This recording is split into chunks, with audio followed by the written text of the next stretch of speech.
Hey guys.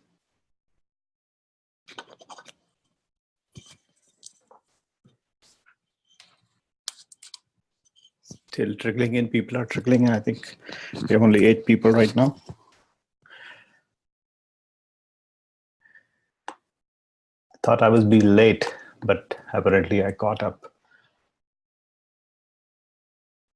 Let's see whether we can project right now.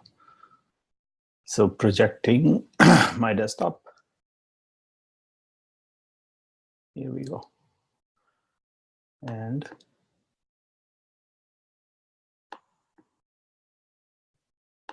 a couple of things to observe today. One of them is that that you have apparently received incorrect certificates. So if you go to that Bellevue College website, you will find that it is down right now. That's one observation. The second observation is that even if you somehow manage to figure out your way to get to the certificate, which is I think somewhere here, maybe, I don't know where it is. Yeah, there, continuing education.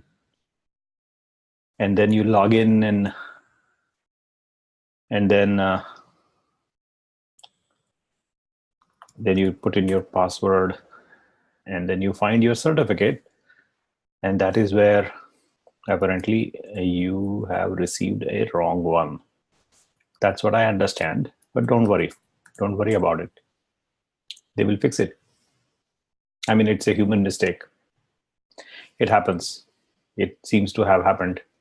So go to this certificate list, and that's where you will find cloud architecture certificate already available. That means you can just say goodbye to me and go away and just submit the certificate. That's you could do that, but I don't think you want to do that. I hope you you don't want to do that.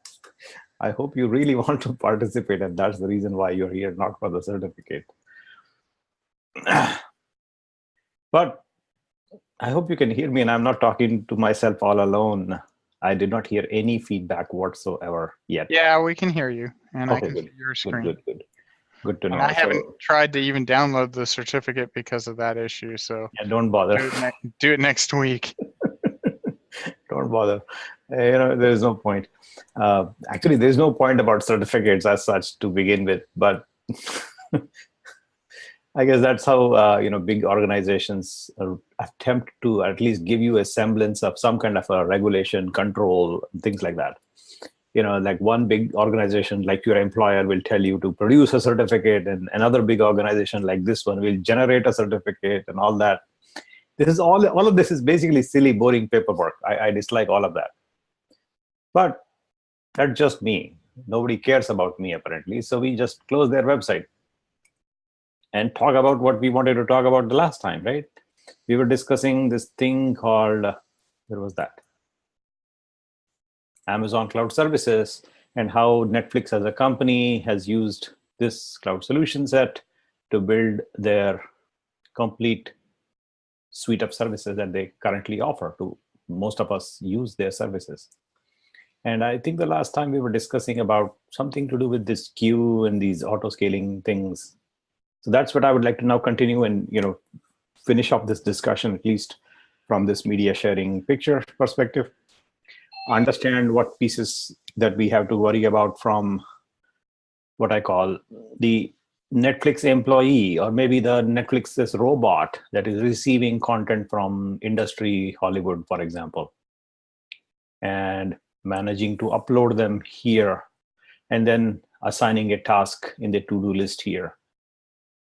And then these machines will automatically look at the queue and process. And we also discussed a couple of interesting ideas such as spot pricing. So you will notice here the use of the word spot instances right there. And that is what they are suggesting, is that these machines need not be the full price machines, because it is basically handling a queue. It is not handling a people queue. When it's a queue of people, you don't want to use spot instances. You want to use regular instances or committed instances with discounted but committed price, because you're dealing with people. So deal with people different than deal with things like items to do and things of that nature. It's a different approach to criticality, or what I call priority of handling and processing.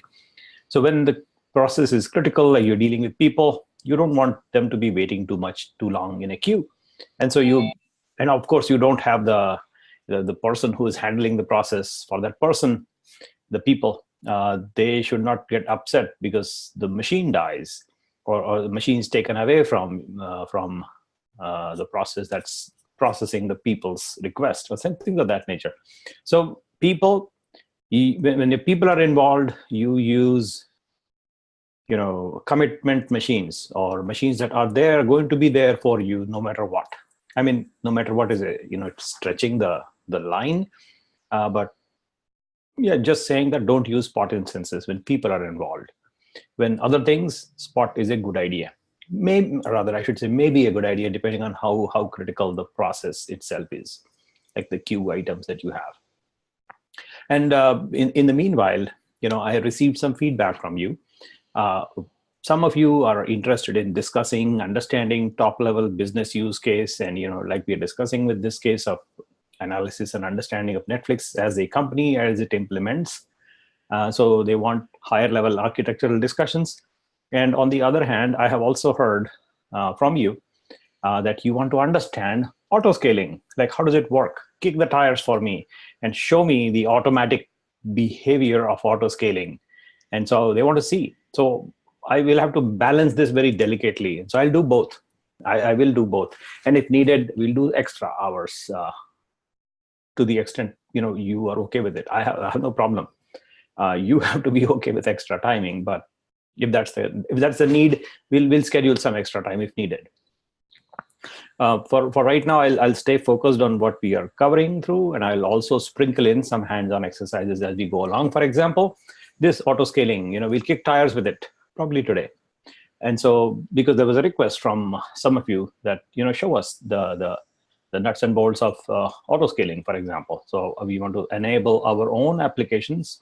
We want to understand exactly how to implement this in this example that like you're discussing. So we'll do that exercise as soon as I finish going through this picture, this illustration.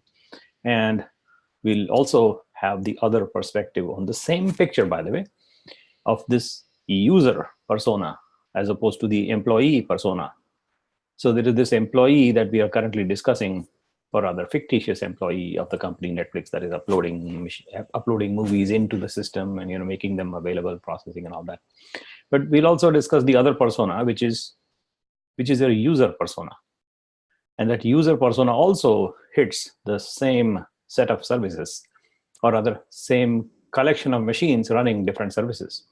And that user is like people like you and me who watch Netflix through our devices that we carry with us, or sometimes leave it at home, things of that nature. So that's the other picture that we'll also, actually it's the same picture, but we have to clean up the handwriting and discuss this all over from scratch, but from a different perspective, from the user's perspective. We'll do that soon. And I'll sprinkle, as I said, in the meanwhile, in the interim, give you examples of what exactly this processing entails. Like it mentions processing pipeline, but what exactly that processing is, how does it do, how does it work? So I'll sprinkle some examples, hands-on examples with that. And this, we'll do another exercise on auto scaling itself. So let's get to the exercises in a moment.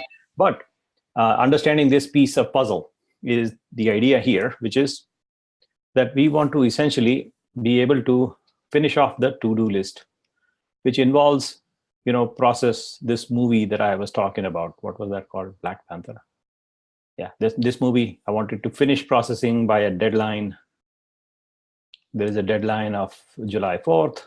This is just what I heard from Hollywood. I'm just making it up. And then there's the other movie, which needs to be finished in processing, and the deadline is, maybe March. So basically making up some dates and making sure that this to-do list is completely checked off. That's what I want to enable. And so when that checking off completely happens, then these machines can be killed off, because there is no processing as such needed. So these machines can just die. And because the queue length is 0, so then whenever the queue grows into 1 or 2 or more, then you start building new machines and put them. The autoscaler will automatically scale it to 1, depending on what the queue length is. So that's the policy that we'll put in place for autoscaler to kick in for this particular example. Now let us finish off this portion and think about what's going on here in the bucket. So when you have a situation, when you have these processing has finished, so at the end of that, you will have in your bucket of the Amazon's bucket, you will have a Black Panther, the movie, its album art, and all other metadata about the movie itself, meaning let's go here, IMDb, Black Panther. That's what I mean by metadata. So you'll see that there's a lot of data available about the movie itself, which is not the movie, but there are characters, video, gallery, music, movie cast, director, screenplay, and people about, short videos about them, clips, things of that nature, all the detail that goes along with this guy's picture and, all of that. So like this guy's picture, all these pictures are a part of the movie, but they actually support the movie itself. That is the data about the movie, the album art, plus other related data that needs to be captured, that needs to be presented to the end user, by the way. And in addition to this, we will have a raw file. We will have processed output files, outputs for a plethora of devices. It's a big matrix, by the way. That matrix, as you know, is the device list that we have, devices, all the devices that Netflix wants to support for their users, these devices that I mentioned the last time, all these devices. So to support each of these devices, we want to be able to stream a video on demand to the target user, depending on the selected device choice. And also, before they select, we need to present to them this metadata in a visual fashion that describes to them about the movie. So this can be a proxy, actually, this image can be a proxy to what Netflix would want to show or may want to show about the movie itself. And that's what needs to be presented to the user when the user logs in. So that we have to have a systematic method of gathering this data alongside the movie itself.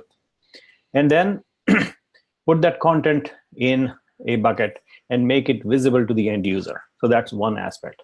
Now we'll look at this picture and identify some of the elements in here that are differently colored. So if you remove the blue markings and look at the picture again, you will find that if I divide this picture into 2 parts with this blue marker like that, you will find that these are black colored items and these are not so black items. And so if you divide that in 2 parts, they're actually 2 different systems if you think about from that perspective. In fact, they call it out like that in here, that the labeling is like that. These 2 different systems actually cater to 2 different types of persona. This black system here, this part, is catering to upload function, processing function. Whereas the other part, which is, now imagine the change of persona in this person is going to be you or me or people like us will be visiting the Netflix website. So whenever we do, what do we see is the front end. And apparently I'm logged in right now. So this is a different site than what you would otherwise see when you are not logged in. So let me log out. Where is the logout button? Well, I cannot find it. So I will go to a different browser and show you what I'm talking about. And that's this. this is the website which is different from this website that you see on the left side is different from the right side. The right side site is the pre-login site. This is the marketing or sales site. They're suggesting that you join for a month, or you will give them a plan or a bunch of plans, or maybe give them a freebie for a month and see the plans available, and these are the plans available. So this is like a selling function. So it's an e-commerce portion of their website. It is a completely different site than what you see on the other end. On the left end, what I'm looking at is who's watching. I mean, I'm actually a customer, so I'm able to see the other side also. And this left portion is a different service, completely different from what you see on the right side. The moment you sign on here using the sign in button, it shows you a different site, which is the customer site. This site that you see on the right side is the prospect site. They're prospecting people to let them to feel enticed towards joining Netflix as a customer. And they're giving you all the choices, support options, phone number, all that. But I don't know if any of you ever called Netflix. Have you? I've never heard of anybody calling Netflix for support, because it never apparently is needed. Sometimes you might need it, but I've never met anybody who said that, yes, I called Netflix. There is a reason why people don't call Netflix. Do you know what? Have you called Netflix ever yourself? Why? It never goes down. Sorry? I said, why? It never goes down. Apparently so. So why does it not go down? That's the question, right? That's the real question. You don't call Netflix because if it does go down, you call your ISP because it's most likely your own internet that just went down. Right. That's what's happened to me at least 3 or 4 times. Yes, that's exactly true. You end up blaming the Comcast or some ISP of your location, and so you never actually end up calling the Netflix company, because one of the things that I think we have to admire is the fact that they are designing their infrastructure to be highly resilient. And I'll describe some of the aspects behind it as to what does that mean. And so back to our picture here. So this person that we are looking at right now is going to be a different persona, which is you. And so what you do when you visit, let's say, this site, netflix.com, and the first thing that happens is a DNS lookup, like a dig lookup, a dig. So you will do a DNS query. That query will hit your DNS server location wherever you are, like your home router, for example, will be a DNS server right there embedded into your router. And that DNS server is typically hooked up to a larger DNS server. For example, this is my router, and I have chosen to connect with my, let's see if I can edit that. And my internet DNS addresses are mapped to I think I have a custom setup. I'll describe this setup also. But my DNS server is actually a different box running right there. And that box is something that is not standard. So in most homes and offices, this is not the case. The case will be something like 8.8.8.8 or something like 8.8.6.6. Now, where do I bring up these numbers from? From my memory, that basically is telling me that I will be using a collection of DNS servers to notify me of a name to number translation, a name like netflix.com to a number like the IP address.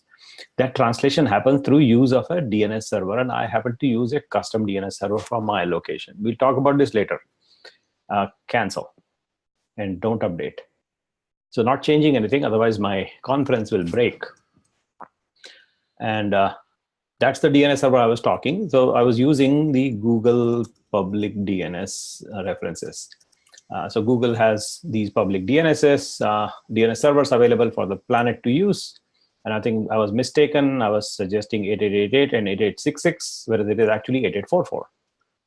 So these are two DNS entries that most people who want to use Google DNS can use. There are many such public DNS services available. Such another one, very famous one, is called Cisco. What is it called? Cisco. Forgetting that. Cisco DNS server.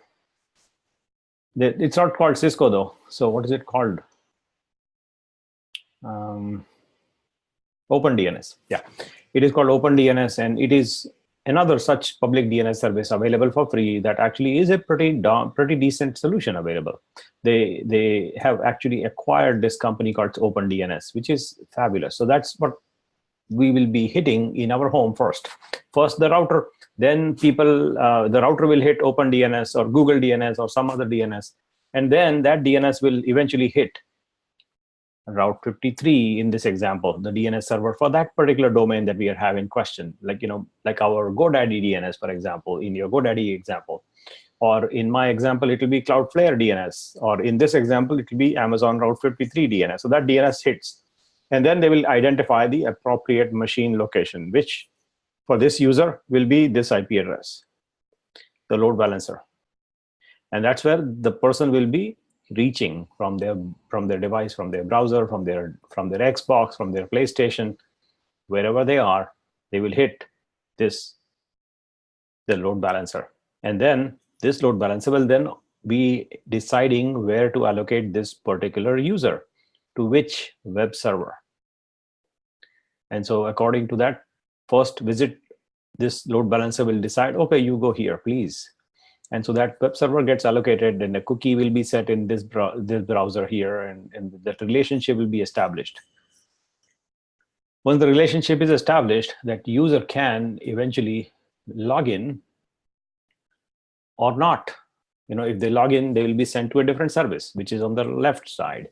If they don't log in and they're just venturing around here to see what's next, or should they join it or not, and they will also have a cookie in place, and they will be monitored. The behavior of that particular user, the visitor who is not yet known, will be monitored by Netflix company through tracking methods that you already know how companies track visitors. Every company today, almost every big company will track user visits, and also casual visitor visits, because that's how they will keep track of who is visiting, what are their intentions, are they, how many clicks are they clicking, which are the interesting things, and they'll try to create some understanding about that visitor's interest, and maybe give them some appropriate incentive. For example, join for a free month incentive, or some other incentives. For example, sign up for T-Mobile cell phone and they'll give you Netflix for free, or some other kind of incentive structure they will try to put together. So you're yes. talking about something that 2 companies ago, I worked for a company that did that tracking. It's called interest level behavioral targeting. Mm-hmm. And just for the class to know, be aware that that information is actually being sold in an aggregate form to all of these advertising companies through these different websites. And that's why on your phone, on any of the other devices, you're going to see retargeting ads. And like if you buy something from Amazon, you're going to see ads on your phone. I see that all the time. And Correct. That's exactly what you're talking about, Nilesh, is this whole tracking, and everybody's connected to that. Yes. And by the way, that thing that I mentioned here in my router, that router, and you saw me using a custom DNS server, that is actually a good thing to discuss, because I think you guys will benefit from that. So this DNS server, this IP address is a local IP address that I have, and I run my own DNS server. Why do I do that? Because I actually trap each query that on my internal network, trap that query and look whether it is a tracker or not, whether it is a good website or not, whether it is clean or not, or whether it is something that I don't want or not. And that thing is an open source project. It's called Pi-hole. It's like black hole for the internet advertisements. And can you put that in the Slack for us? Yes. And this is what I would like to do on Slack. That's why I thought I should just discuss that. So here it is. Pi-hole is basically, you can run it on a Raspberry Pi and leave it running in your home and use this as your DNS server, and it will clean up the entire home network for you in no tracking possible. You control what is possible, what is not. It gives you the control as opposed to give the advertiser or potential advertiser control over what's going on. Now, what I will do here is just quickly show you my Pi-hole, which is internally known as pi.hole. So there is no such website except inside my home. pi.hole. And so that pi.hole, okay, hold on, http://pi.hole should open it up. And here is my Pi-hole. And you can see what is going on inside my home. So I can show you the dashboard and login and internal login. And What device are you actually running that on? This is a Linux box. It doesn't need to be run on a Raspberry Pi. You can run it on any Linux. And this is the Pi-hole So website. are you running it on an actual physical box or a VM? Yeah, you can run it on VM also. It runs just fine. I happen to have a box, so I just run it on a box, but Pi-hole. Okay, thanks. And so that's the open source project, Pi-hole. Use it. You will probably love it because it gives you control to dictate what is tracked, what is not tracked. And so here is the open source. Running it is like simple in one command. You can just bring it up. If you have a Linux box in your home, run that line. Read first of all, read the documentation, understand it, and then whether you like it or not, depending on that, you decide to run that command to execute this thing running on your home. You have to modify your network a little bit, like the DNS, and we'll talk about this later on. So I think it's pretty self-explanatory. You can just figure it out. You can set up your own whitelist, you can run your own blacklist, things of that nature, and it comes with like nice curated blacklists already. So it's already pre-configured to trap most of the tracking traffic. And so you can, further customize and reduce something, or like I have did these 3 or 4, blocking that I manually put in on top of what was not given to me already to begin with. And so that is my customization to blocking. I think it's fairly intuitive. So unless you have questions, I will not spend too much time on it. So I'm skipping and going back to the DNS discussion. So this site will open up depending on what we are doing here. So this user will be diverted. It's Alexei. I was struggling with my mute button. So the Pi-hole thing. So basically, it's just a pass-through system, right? They specify one DNS, the local DNS, and forward it to the real DNS. That's right. And before it forwards, it filters. Yep. Okay. Got it. Yeah, exactly. So before it forwards traffic to the public DNS like Google DNS or OpenDNS or some other, what's this called? Comcast DNS. Every ISP will give you a DNS. Before it forwards traffic for a query to that DNS, it will filter locally first. And so that's how you clean it up. So already I have like 41,000 queries and 22 clients and 3,000 of them blocked.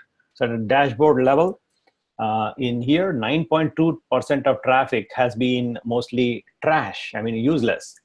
And so that improves your overall internet availability and speed, I should say. Speed improves because you're not actually dealing with trash. See the yellow 9.2% item here? It is already blocked by my Pi-hole. And so there are 118,745 domains on block list. And that's a good thing. So why not?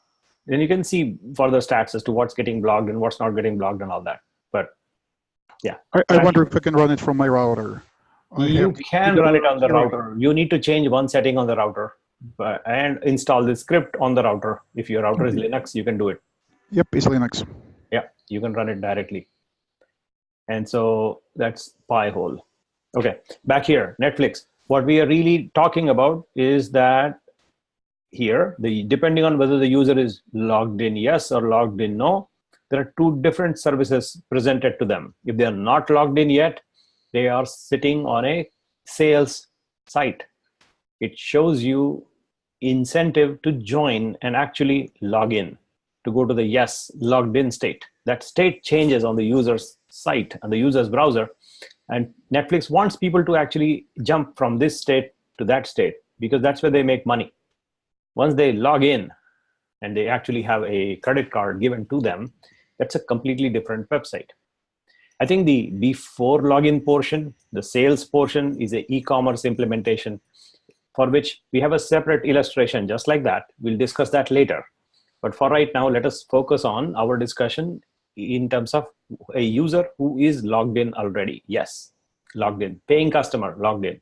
Meaning, I'm looking not on this website, but on this website, where I know I'm already logged in. And I can then go inside and watch the list of movies available. Now, unfortunately, I will not be playing any movie here because it will be, as you know, a violation of copyright. So I'll not be recording this. So I'm not playing anything, but I'll give you proxy alternatives to understand some of the aspects here.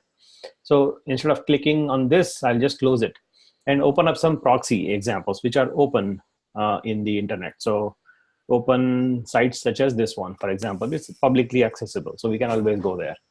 And here you will find that I have some videos. And so these are my videos, so that I don't have any issues in recording or re-recording my own videos and plays. So I will just go to that list. Where is my videos? Home, purchases. No, one I upload. Where are those? So maybe it's here. No, where are my videos? I have my Creator Studio. And so yes, some of these videos are right there in the video manager, where I should be able to find some of my videos. And that's one of my videos right there. So here we go. Let's go to one of them. And so here is one video. And I'm looking at that. I can play it. And this is what happens when you're looking at this particular video, that it is rendered in a browser window, but the video itself is streaming. For most of you, I suspect you already understand what streaming is. But for those of you who do not know exactly the difference between streaming video and a regular download, I would like to describe that in a few sentences. Unless you want me to, go ahead. I'll skip. Please tell me to skip. Please. Otherwise, I'll take 2 minutes and describe this idea of difference between a streaming video and a full-fledged downloadable video. Here is the difference. Please tell me to skip. Skip. Okay, skip. And so what happens is, in case of YouTube, they are, or rather YouTube or Netflix or Amazon TV or any kind of video service, they are making sure that they are not letting people to download the whole video, but instead the video is streamed to that user. And that is the idea behind the scenes in terms of this illustration that we are talking about. Where did it go? There. This web server will actually be rendering that video to the user, but the role of this web server is not about streaming. The role of that web server is authentication, primarily to make sure that this person is actually logged in. The next idea in that particular picture would be to render a view of what are the choices available in the long tail selection of movies available here. The movies are stored there. And the information about that movie's listing available here is stored in this data store. Now you can use any data store, like a relational data store or a MongoDB style data store or any other data type that you want to keep in your application. And you will keep track of what movies that you have in your bucket that should be available to this user and on which date, like July 4th for the Black Panther movie, for example. So you'll keep track of the dates, you'll keep track of the movie title and the string and the identifier and all that, and you will have pointers back going to the bucket. And that data about all that list of long tail movies will be sitting in your data store for this web server to pull from. And that's how you see what you see when you log in and go to Netflix. So if you visit this and you look at this view, which has a list of movies, and what you're looking at is actually a pull from the data store coming down straight to you, and the data store is actually presenting to you a short subset of all the movies available with their album art cover showing up to you in your browser. So what you see here is this undercover boss, and then what that food is, baking show, and all that. These pictures are popping up. They're coming straight from the media repository about the movie that you are getting presented in your face in the screen, and that is what you're looking at. When the actual streaming starts, that streaming starts when you hit the play button. There is a button that you will have to hit somewhere in the Netflix side that dictates that you want to see the movie. And when you hit the play button, press play, at that time, all of this illustration changes to something completely different. And then the streaming starts. Now, the streaming actually happens not through these web servers, but through a content delivery network. like in this example, they're showing you Amazon CloudFront. And what CloudFront will do is pretty similar to what we discussed in, I think we did some exercises with CloudFront already, if you recall that. But this usage of CloudFront is slightly different than what I demonstrated to you, and you ran your exercises and all that. That was slightly different. In this example of CloudFront usage, it is also picking up straight from the bucket. And you can see that these arrows that I should point that to the arrows themselves. So CloudFront is what is actually serving the streaming video. It is actually getting picked up from the buckets like that. However, it is not a straight up download. It is a stream. Now let's go to Amazon CloudFront and quickly look at what I'm talking about here. So we'll go to Amazon CloudFront and look at, where is that CloudFront thing? Here. And if you go in there and try to create a distribution, which you have done already before, you did this web distribution the last time when you did that exercise. That is not what is going on in this example. In Netflix example, it is not this, but this RTMP distribution. Now, what is RTMP? It's real-time media. Is it RTMP? RTMP, what is it? Real-time media protocol, messaging protocol, fine.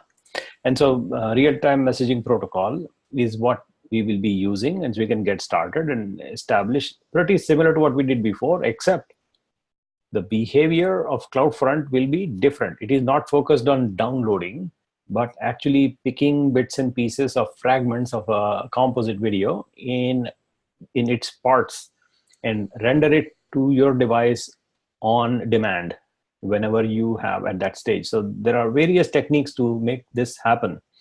One one recent development is to use HLS. And that HLS is one form of live streaming, very popular on Apple devices, in Safari browser, in Windows Edge browser, which is the default browser in Windows 10. All these, and some Androids also have HLS, HTTP live streaming. It's a protocol developed by Apple, which is what you will see as a file by this extension, M3U8. And if you actually examine a file like that, there is no file, but a small little bits and pieces of fragments of files spread in a bunch of different folders. And that is how a large video file is broken down into small pieces. I call them fragments. And these fragments are transmitted to you at a time, maybe a handful at a time, depending on bandwidth available. And that protocol is designed to automatically adjust the available quality of video depending on the bandwidth between your device, like here in your hand, and the content delivery network side. In between, whatever the bandwidth available in between these 2 points, it will automatically adjust the quality of video shown to you depending on how narrow or wide this pipe is. If you have a fat pipe, it will show you full quality available. If you happen to have a very narrow pipe, it will shrink down to the bare minimum that is still good enough. And if you further shrink your pipe and make sure that it actually throttles, in that case, Netflix will actually pop up saying, and not actually play a video that is sluggish, but instead tell you that you should call your ISP, because that's the reason why it is actually doing what I would call detection of available bandwidth and accordingly adapting the quality of video rendered to you. And so if that bandwidth available is too low, it will stop rendering any video whatsoever, because no video is much better than a sluggish video. And that's what they have figured out, that it is important to not show bad quality video rendering. Instead, tell the user to go call their ISP. So that's what they apparently do, is just stop playing video, and people will then figure out that it's the ISP or some AT&T or a Comcast issue that's causing this bandwidth. On top of this, you may have seen these kind of things, which is, it's related to the idea of net neutrality, which has been struck down recently and all that. But apart from that, there have been cases in which you will see that Comcast and Netflix will have a court battle. And it's all throttling. So it's a way of making money for these companies. So here, Netflix agrees to pay Comcast to end slowdown. So apparently there was a case in which it was established that Netflix is indeed slowing down performance of video rendered over the Comcast network if it is coming from Netflix. And if it is coming from other places, like, not Comcast, you will find that the performance is different. That's what this picture apparently tends to show. If you're on Verizon, you get some performance. If you're on Comcast, the performance degrades. And this is deliberately done by design. And there are further data that you can read here. Is basically, it's a business game that companies are playing where they can dictate and they actually shape traffic originating from Netflix, because they have their own Hulu thing, right? Hulu.com, which is a Comcast acquisition. And so they want to make people watch Hulu instead of whatever this Netflix thing is. So that's why they're giving them priority to their own products, and at the same time throttling Netflix down a little bit. So lots of competitive pressures in play here in that market. And so that is what Netflix has to deal with.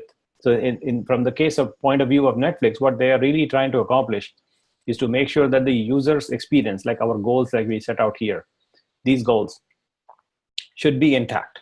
So if you now draw the picture of this co-opetition one more time, if you put Netflix in the center, like this, Netflix. I think I am dyslexic when it comes to handwriting. I don't know why I write the second word before the first word for some reason.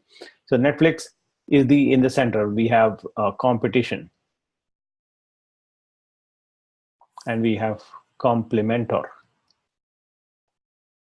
And we have you as the customer. And here is Hollywood. Right? An example is Hollywood. Other examples are Bollywood and other places. So can you help me locate, who are these guys? I just mentioned Hulu. I will mention Amazon TV as an example. Who else is the competition to Netflix? Just give me some names, like two more. YouTube. And one more. Google Play. Google Play, as in they have a video service that you can find on Google Play. So these people or these companies compete head on with Netflix, right? Now, if you look about here in this segment, who are the people that actually complement and make Netflix possible for you? Who are those things? It's actually Comcast. The fact that I have Comcast gives me the ability to watch Netflix, because otherwise I cannot. I have AT&T or T-Mobile, those guys. They are also complementors, because without them, I cannot even receive Netflix. So that's the complementary nature of these guys to Netflix. So it is actually a partnership. But on the other hand, you will see that partnership has modified its nature of it a little bit, because Comcast acquires Hulu. So that taints it a little bit. So that's why you see competitive pressures at play, in which the behavior of this company vis-a-vis Comcast is a little different. I mean, it is still a partnership, but different, because of the presence of this entity in hands of Comcast. That's one change that you saw in the industry happen as from a Netflix perspective. Another thing that you may have noticed is something that goes on the Hollywood side here.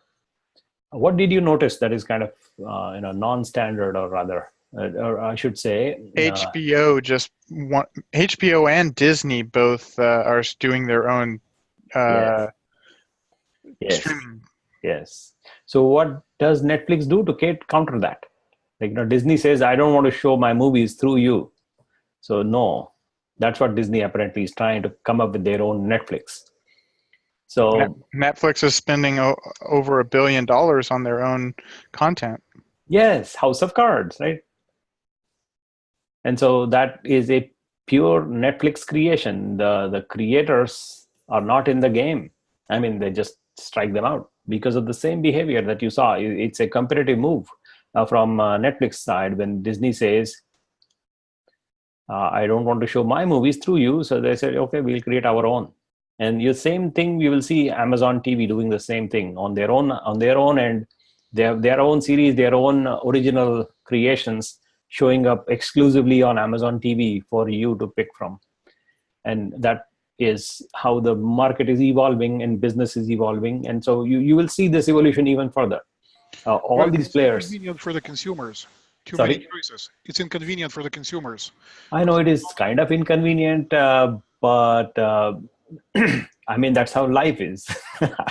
We don't control these things, right? These are market forces. Actually, there's two aspects to this. Alexi, you're right. The inconvenience to the user is one aspect, but it's also more expensive to the user versus the traditional cable. And so, because if you want to get the same amount of content that you did from a single cable provider, you have to be now paying $15, $10 a month to 3 or 4 or 5 different people. And then the other aspect of this is an opportunity. Could you actually go out there and make a consolidated application or web app that would consolidate all these back into a single subscribing feature that would pull them all in? Again, that would be something on here that would be a competitor and a complementer, and it'd be really interesting to see that happen. Yeah, There is such company. It's called Netflix. I know. Exactly. But you can argue the idea of net neutrality in a sense here, in some sense, that net neutrality might help, or there are other, I cannot even write it properly, neutrality, but you understand the point. So that point, it might help, or it might hurt the consumer. I don't know. We'll figure out. It's an open market, so eventually market will settle, and then we will have winners and losers. And I hope the consumer wins. I mean, you and I win. I hope, but we'll find out eventually. The better alternative is always out there somewhere. People will keep on inventing and finding out new ways of delivering content to you to make you happy, because that's where the money is. You have the money because you have the willingness to spend on getting collection of services. You will eventually find that you will get the solution at some point, whether it is with net neutrality or without net neutrality, with Amazon, with Netflix, or maybe Apple comes up with something, Google comes up with something else, who knows, but what happens. But we'll find out one day, I guess. That's how I think. So that's the business perspective on this. Let's go back to that picture. Where is that? Here. And so if you now look at this idea, if you want me to discuss this streaming aspect a little bit more, please tell me about how the stored item here gets delivered to in an adaptive quality fashion, depending on bandwidth too low or too high. It will automatically adjust. And maybe I'll give you a example to play with. Adaptive streaming. Nginx, GitHub. So here is the RTMP module in Nginx that you can actually put to use. And that does something like, yeah, that's a good way to think about. Where is that? No. Don't have an example here, huh? Yes, this is it. So the underlying tool that makes this thing happen is actually called FFmpeg. So all of this transcoding that you may have seen that we talk about processing as such is predominantly done using this open source tool. It is called FFmpeg. And what it does is it's a cross-platform complete cross-platform solution to record, convert, and stream audio and video. Running this is simple.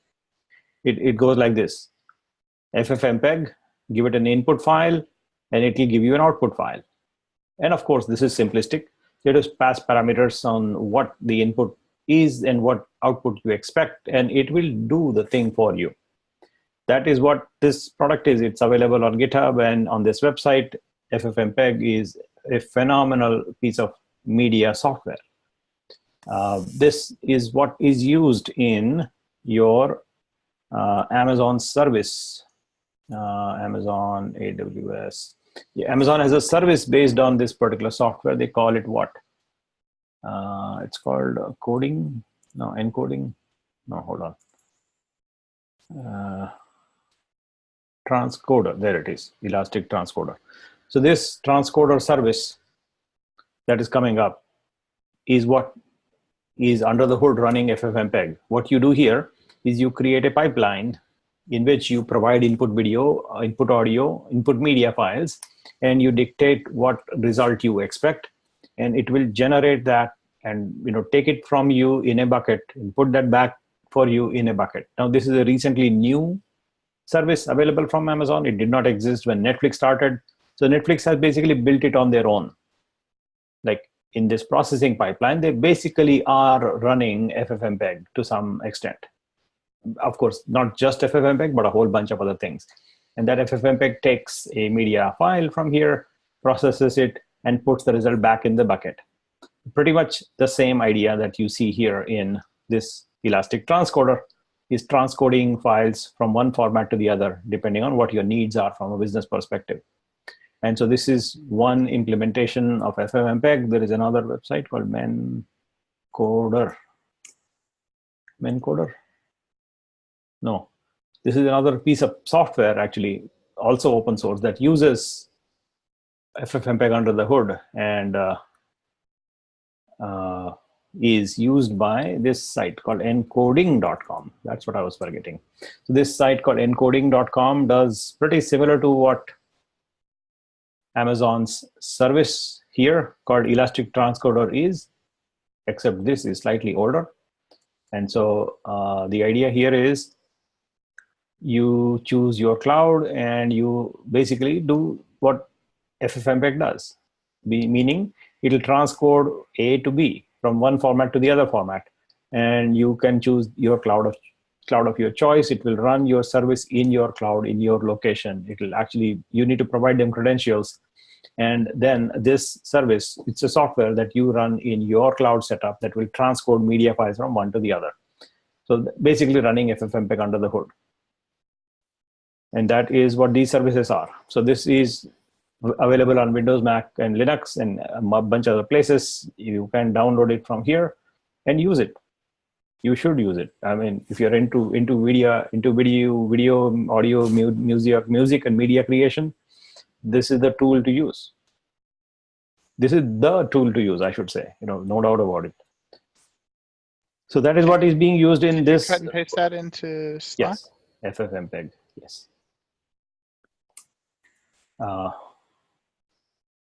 The website was this.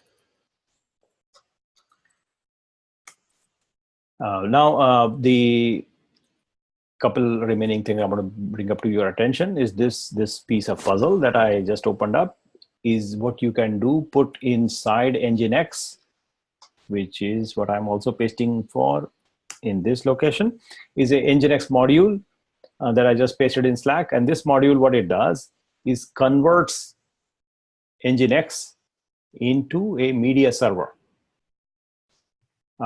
Pretty similar to Adobe, how do you say Adobe? Adobe Flash Media.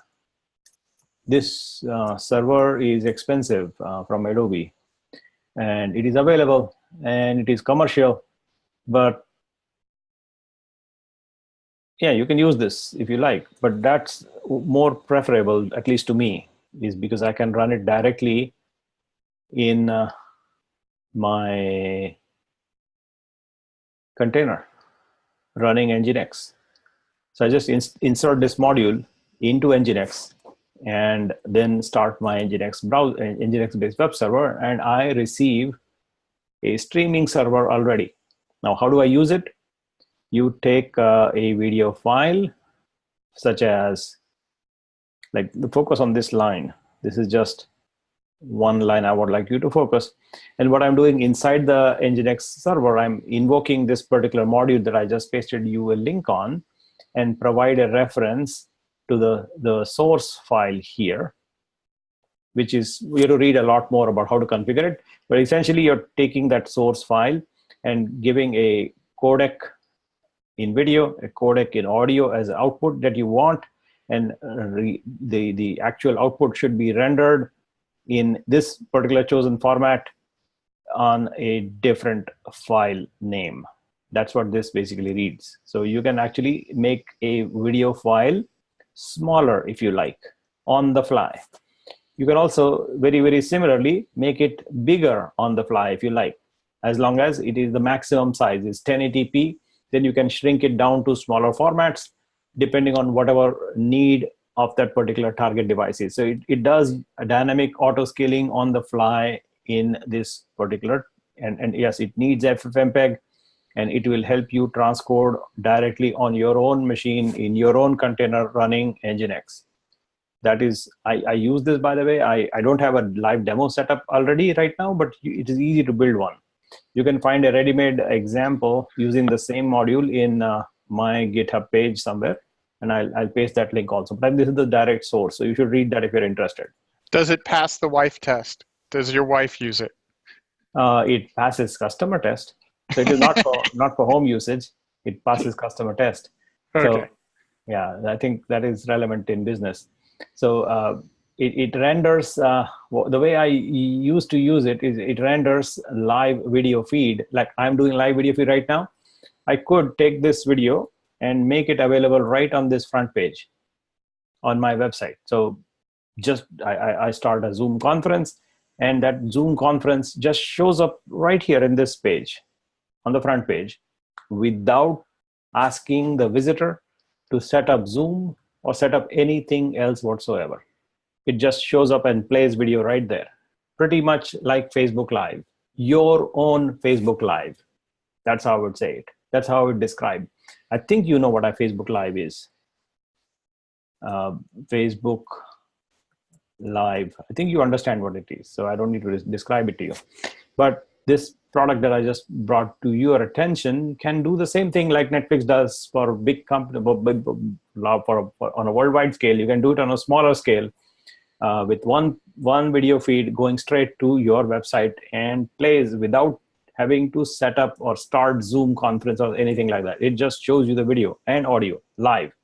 And it will automatically make the video window small or big, depending on the resolution, small or big. Not the window, but the resolution itself, small or big, depending on bandwidth available between my servers and the user's website, user's browser.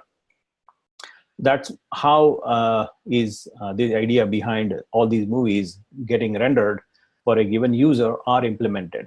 There are a couple of interesting things here that that Netflix has to make sure that it happens. Is the time to first byte. And that time to first byte essentially boils down to a single important metric, which is, how quickly can you actually show the moment a user plays the play button, for example, here, and I am about to play the play button like this. The moment I play, I should actually see the video popping up. The moment I play, I see some buffering going on right there. That is not a good sign, at least to me. So I should be able to see the video as soon as I press the play button. It should just show me the video right there. Apparently it didn't. So maybe I skip forward a little bit and I play the button and it should play. It is. Yes, it is playing. So that's the kind of behavior I expect. Now, what needs to be happening under the scenes and behind the cover? This is not magic. It doesn't happen by magic. You have to plan for it. This time to first byte, an expectation that a user is rendered a video as soon as they hit the play button. You have to plan for it and do specific action to make it happen. It doesn't happen by itself. So what are the actions that are needed? Let's go think about them. So if given a user is hovering around on a particular page, for example. Let's go see here, Amazon's page. So here I'm hovering on this Amazon Echo Dot. And so I know that I have clicked on it already once. And so maybe I added it to cart. And this is indicating to Amazon my behavior as to what am I interested in potentially. So what Amazon is doing essentially is looking at, what else I'm interested in. Maybe I'm interested in this 5 feet, whatever cable that will help me do something. So I add that to the cart. So this behavior Amazon just kept track of. And so what Amazon could potentially do is make sure that they look at aggregate statistics in the King County area, or maybe the area where I live and others live. And if they find that lots of people apparently are interested in this particular unit, the Echo Dot, in that case, what they can potentially do is send a shipment out to the Sammamish location already, so that whenever I decide to finally click this checkout button, that they just deliver it to me in my home within an hour, because it's already in Sammamish, right?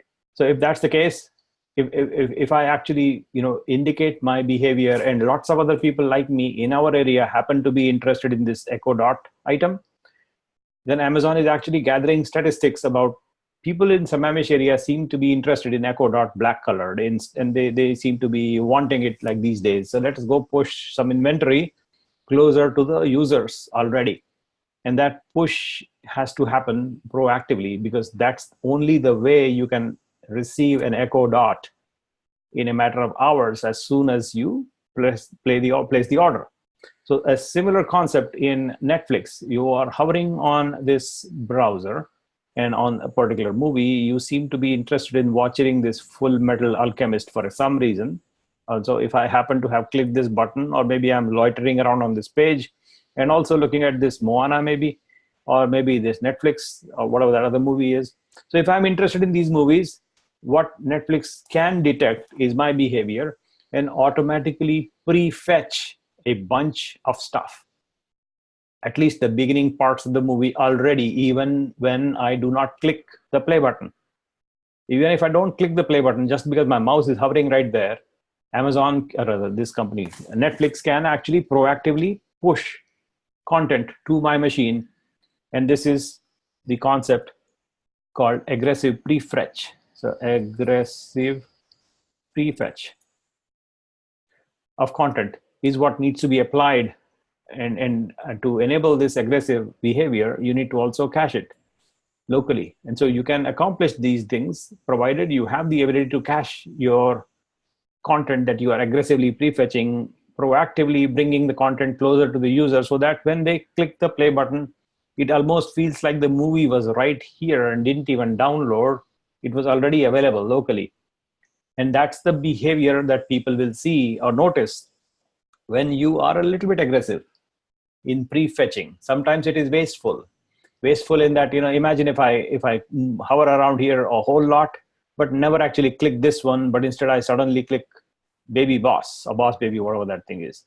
And so if I click here, then that may actually be leading to some kind of a fetch as opposed to an aggressively prefetched Moana. And so if I trick Netflix and suddenly go to something else, they may not have prefetched that one, because they may not have been able to predict that my move, whether I will prefetch or rather want to watch this one or that one, because I'm not giving them a hint. If I am constantly discussing about the Trolls movie, they're getting that hint from me. And so this hint is actually important for a company like this to grab and aggressively prefetch. You will also see some of the interesting related characteristics here in terms of Amazon Fire TV. So you may have heard of this device called a Fire TV. And if you look at that TV device itself and go to the Wikipedia page, you will find that this unit has, how much RAM does it have? RAM, please, there it is, 2 GB RAM. On a small device like that, you have already 2 gigabytes of RAM. And some of the older ones have only 1 GB. But the reason why they have so much RAM available in these newer versions, will have probably more RAM, 2 GB here, and 8 GB internal disk. So that is where they use that storage to actually store the cache.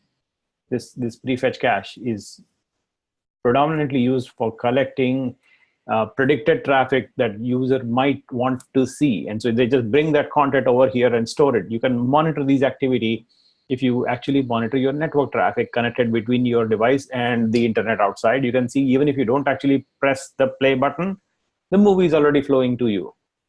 And it will be discarded if you don't play the play button, but that's the idea.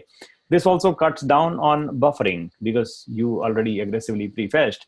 So buffering reduces as a consequence because there is no buffering because you already have it locally available in the cache. Steady playback and ease of search and discovery and recommendations. These are aspects that are necessary and no doubt about it. But the other idea that is about quality is something that I think I already mentioned. Adaptive streaming is possible through use of HLS, which I already mentioned to you, is what these guys actually do left and right. Everywhere they can adjust, they will adjust quality. If they notice that the quality needs to be lower just to accommodate the lower available bandwidth, they will drop the quality to the extent it is still good enough. Unless they find that the bandwidth is really, really low, in which case they will just stop playing as opposed to showing you bad, jittery, and laggy video. This audio video lip sync is a characteristic of the codec. So the codec designs have taken care of this issue. So Netflix doesn't have to worry too much about it, of course, but they still think about and test for it. Responsive, the menu structure is more of an application design concept, which of course is an important thing. And now comes the discussion on uptime, like how do they maintain uptime? This is something that I think I mentioned briefly about the monkeys. They have designed a bunch of, they literally call them monkeys. And that is one such application, which is available here. And let's go read what that thing is. It's a resiliency tool that helps applications tolerate random instance failures. So that's what they actually go and run in their production cloud. Now imagine a situation when you actually have a real monkey with a sledgehammer, and running amok inside your company's data center. Can you imagine that? Would you let such a thing happen? Why would you even voluntarily do it? But that's what they are doing here, is figuratively speaking, they have a monkey, this monkey. And it's not just one monkey, it's a full army of monkeys. The simian army is what they call, I think you may have heard of that, simian. It's not just one monkey, by the way, simian army. So this whole army of monkeys is designed to create havoc. So this whole army. What these monkeys do basically is they go and shut down machines at random, like completely power off. Like off, power off, pull the cable, pull the wire, pull the energy, cut off power supply, every single thing like that. They literally do these things. They do it by design. And they do this because that is the way they are basically preparing for and planning to live in a disaster zone, planning to make their applications to live in a disaster area, because disasters will happen. I can guarantee that part. Like even today, Bellevue College is down. And so I hope they are back up. And apparently they are. And so that disaster, it happens all the time, but doesn't mean that you should be down for like 3 days. They've been down for, I think, more than 30 hours, which is unfortunate. But yeah, they should use cloud, by the way. That's something somebody was joking about that, they should use the cloud. Apparently they do, but they're not completely into a situation where they can actually afford a resilient solution. And I hope I succeed in that demonstration. What I want to actually show you is me being a monkey and shooting my machines in the foot. And let us see how quickly can I recover from that situation. So I'm not Netflix, my company is very small, but I think I should succeed, and I'll do a live demo, and I hope I not fail in that demo. So, but that will be a live demonstration of me shooting our own boxes and basically pull the rug under the machines and just burn down the machines just like that. And then wait for 10 minutes or maybe 15 and see the whole thing come back up without me doing anything, just like that. That's what I will demonstrate. Like literally do nothing. And I hope, really, really hope I succeed in that. That is a test of resiliency, what I'm talking about. And I am not Netflix, so that means that I don't pretend to be one. So I will not be able to promise that it will keep on running. I will have downtime because I'm not planned for a big disaster. I have planned for only small disasters. So because planning for disasters takes time, money, a lot of money, and that is not what I want to spend. So I don't spend too much. So I'm okay with 10-minute downtime. That 10 or 15 minutes is okay with me. I mean, at least that's how I think. Maybe it is not okay with me. Maybe it should not be okay, but at least that's how I currently think, that 10 to 15 minutes, I hope you will not, I hope you will tolerate downtime like that, at least for a demonstration purposes. So that's how I hope, and that's how I think. And the reason why it works like that is because of these tools, that they actually run proactively inside their environments to simulate natural and unnatural disasters. These machines are these tools are deliberately let go in their company. That's the idea here. Back to uptime and making sure that the services keep on running. So what actually goes on under the hood when you have a downtime, which, by the way, downtime will happen. It does happen. It is that the definition of downtime is somewhat twisted, or rather, the more appropriate definition of downtime is what I would like to discuss briefly, like in a few sentences. A downtime is basically inevitable. Let's put it that way. It will happen, right? So things will go bad. That is a guarantee. So we know that things will go bad, given. So what is downtime? A downtime, according to me, and you can correct me if I'm wrong, is it's okay to have downtime as long as downtime is okay, as long as you don't notice, and you as in customer. The customers don't notice.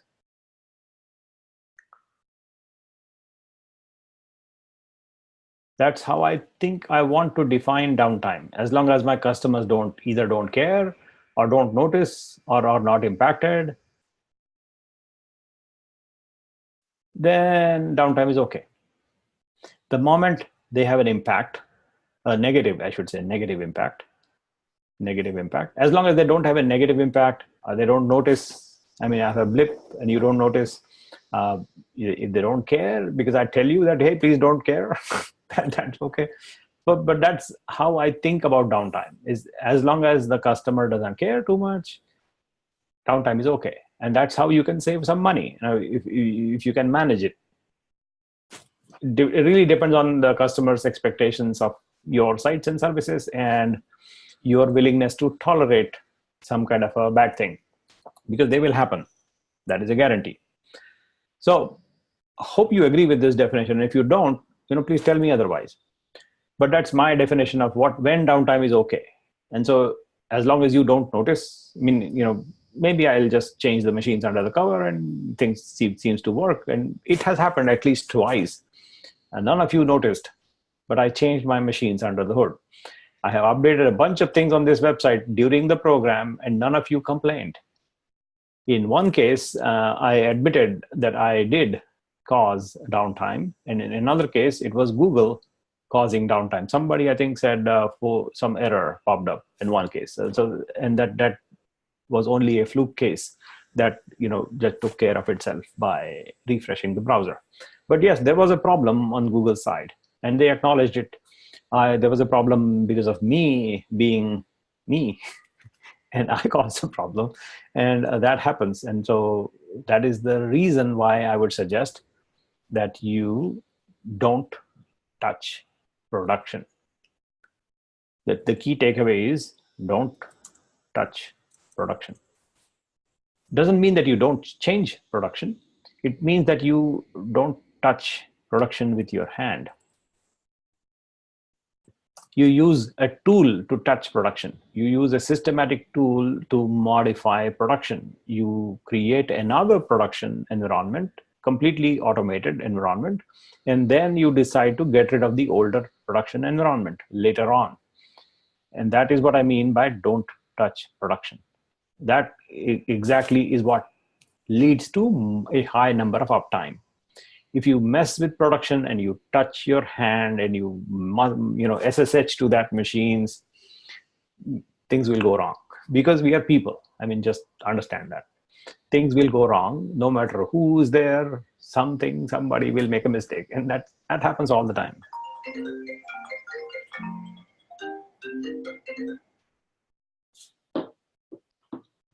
Why are people calling me? And why did I not set up this do not disturb? Okay. So downtime. I should also set a do not disturb here. Otherwise they'll call again. Do not disturb.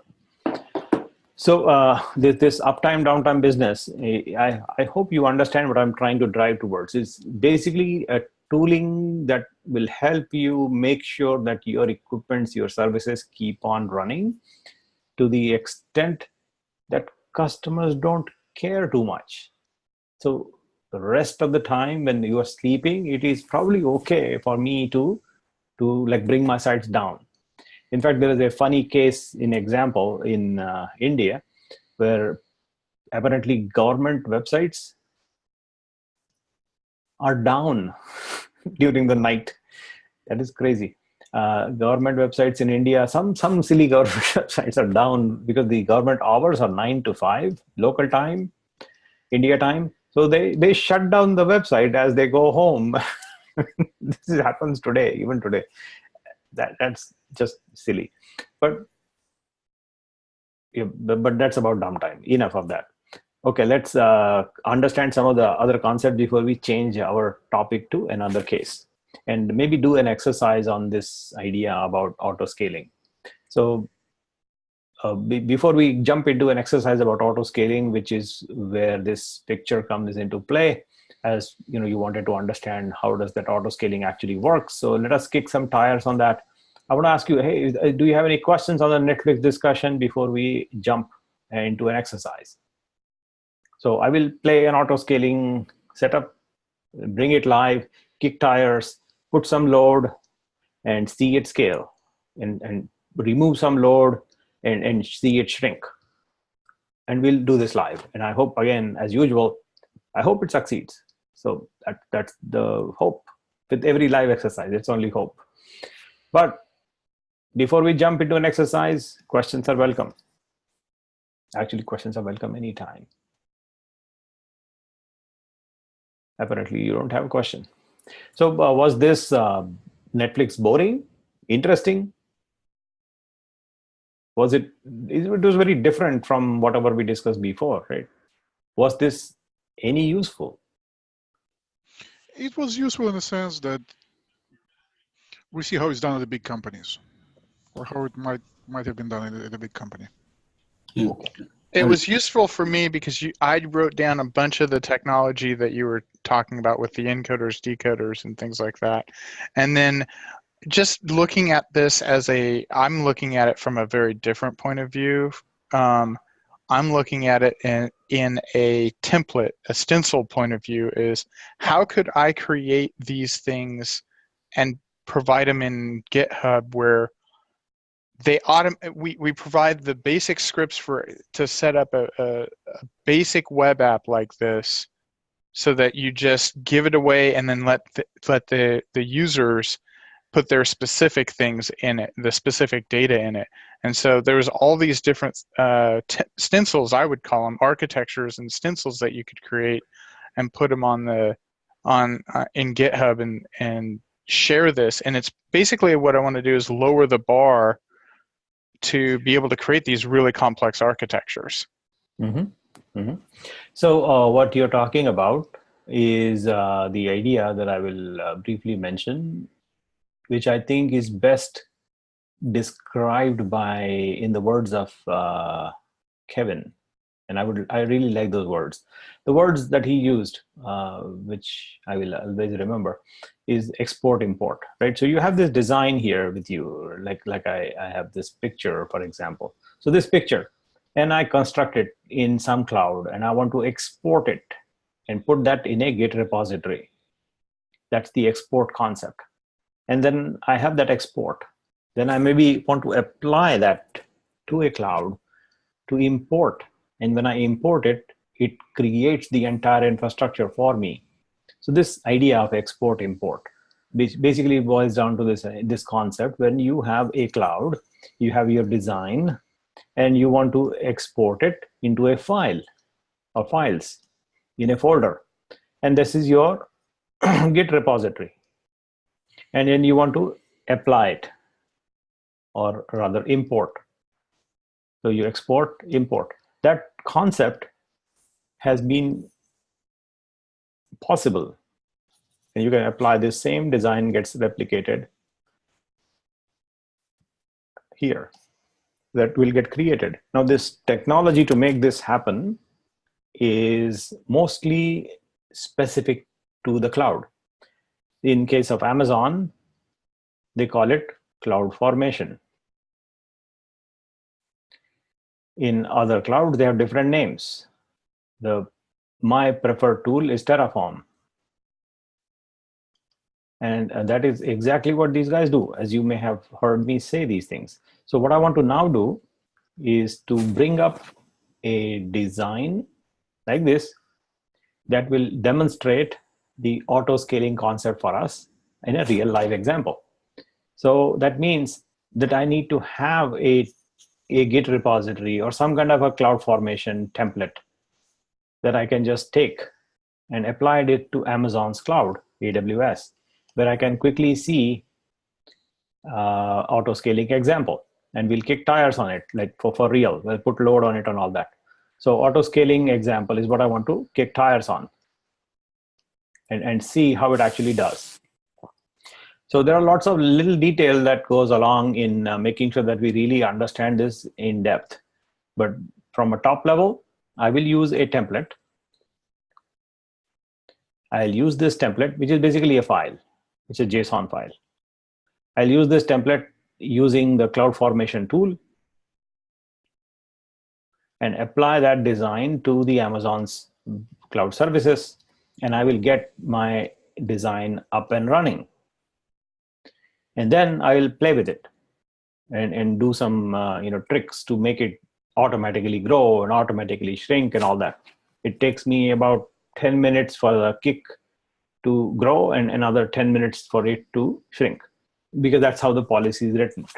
So we'll understand the policy implications, the triggers that trigger a grow, trigger a shrink, and understand how it's actually implemented. And we will begin this exercise, which requires me to go to this location and kick in this action to apply the template. That's what I will be doing now. So I'll go to the Amazon's cloud and search for, actually I'll go to Google and search for whatever I need. So what do I need today? I need a CloudFormation template for auto scaling. So here it is. My auto scaling template has probably here one of those three links. First three links should give me the exact link. Not this. So maybe another search is more relevant. So search CloudFormation templates. How about that? And so here is the sample template that I want to grab for auto scaling. And now I want to launch it. As simple as that. The launch button is available. And I can view it for now. So here is the template. It's a long JSON file. So what I'll do is preserve this so that I'll know what I'm dealing with. So I'll go to GitHub and preserve the JSON template in form of a gist. And so this gist that I'm saving right now here is my auto scaling CF template. And I would like to save this as a public gist, which I grabbed from Amazon, and then give you a link. So that is the gist right there. So this is the gist I will be using right now. And I have that gist already in my browser, and I can view that, view in Designer. We'll look at the Designer later. We'll first get straight to launching the stack. So what launching basically does is this idea of apply a design and implement it in the cloud. That's what we are doing right now in here. So what we did was we choose a template and specify that template in that location.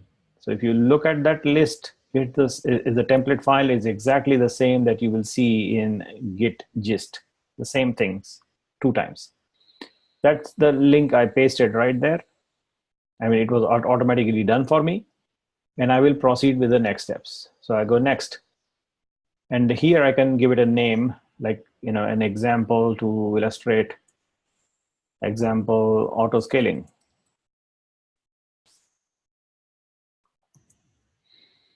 And here I will choose that my machines that I will be using to auto scale will be the small size, T2 micro or T2 small, whatever size I choose. So what I'm really doing is specifying the size of the machines that I would like to scale horizontally with.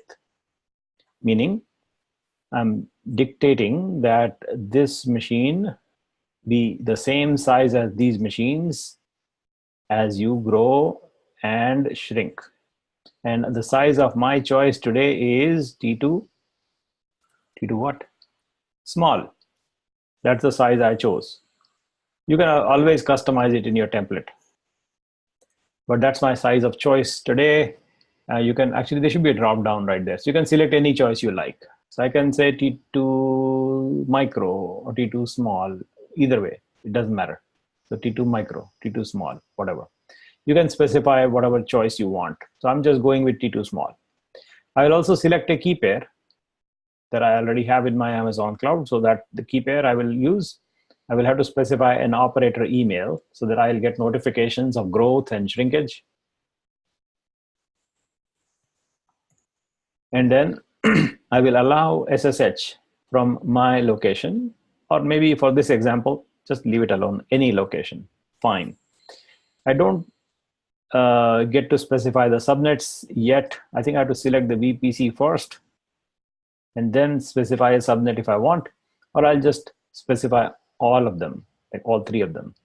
So 3 subnets that are given to me in that VPC that I already have, right, that one. So I selected 3 subnets, T2 small sizes, sizes are T2 small example, auto scaling example, excuse me.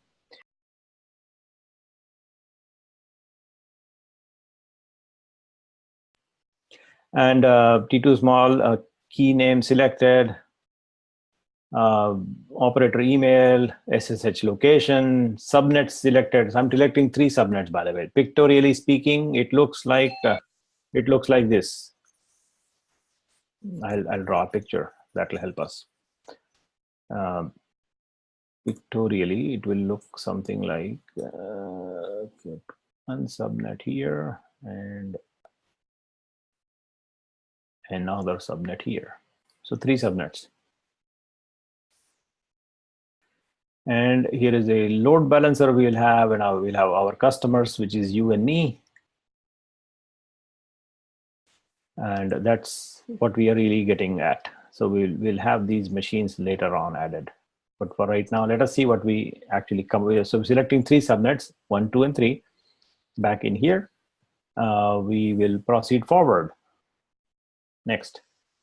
Now here I can specify some tags and some IAM roles and some monitoring time and all that, but I'll just skip the defaults. So go next.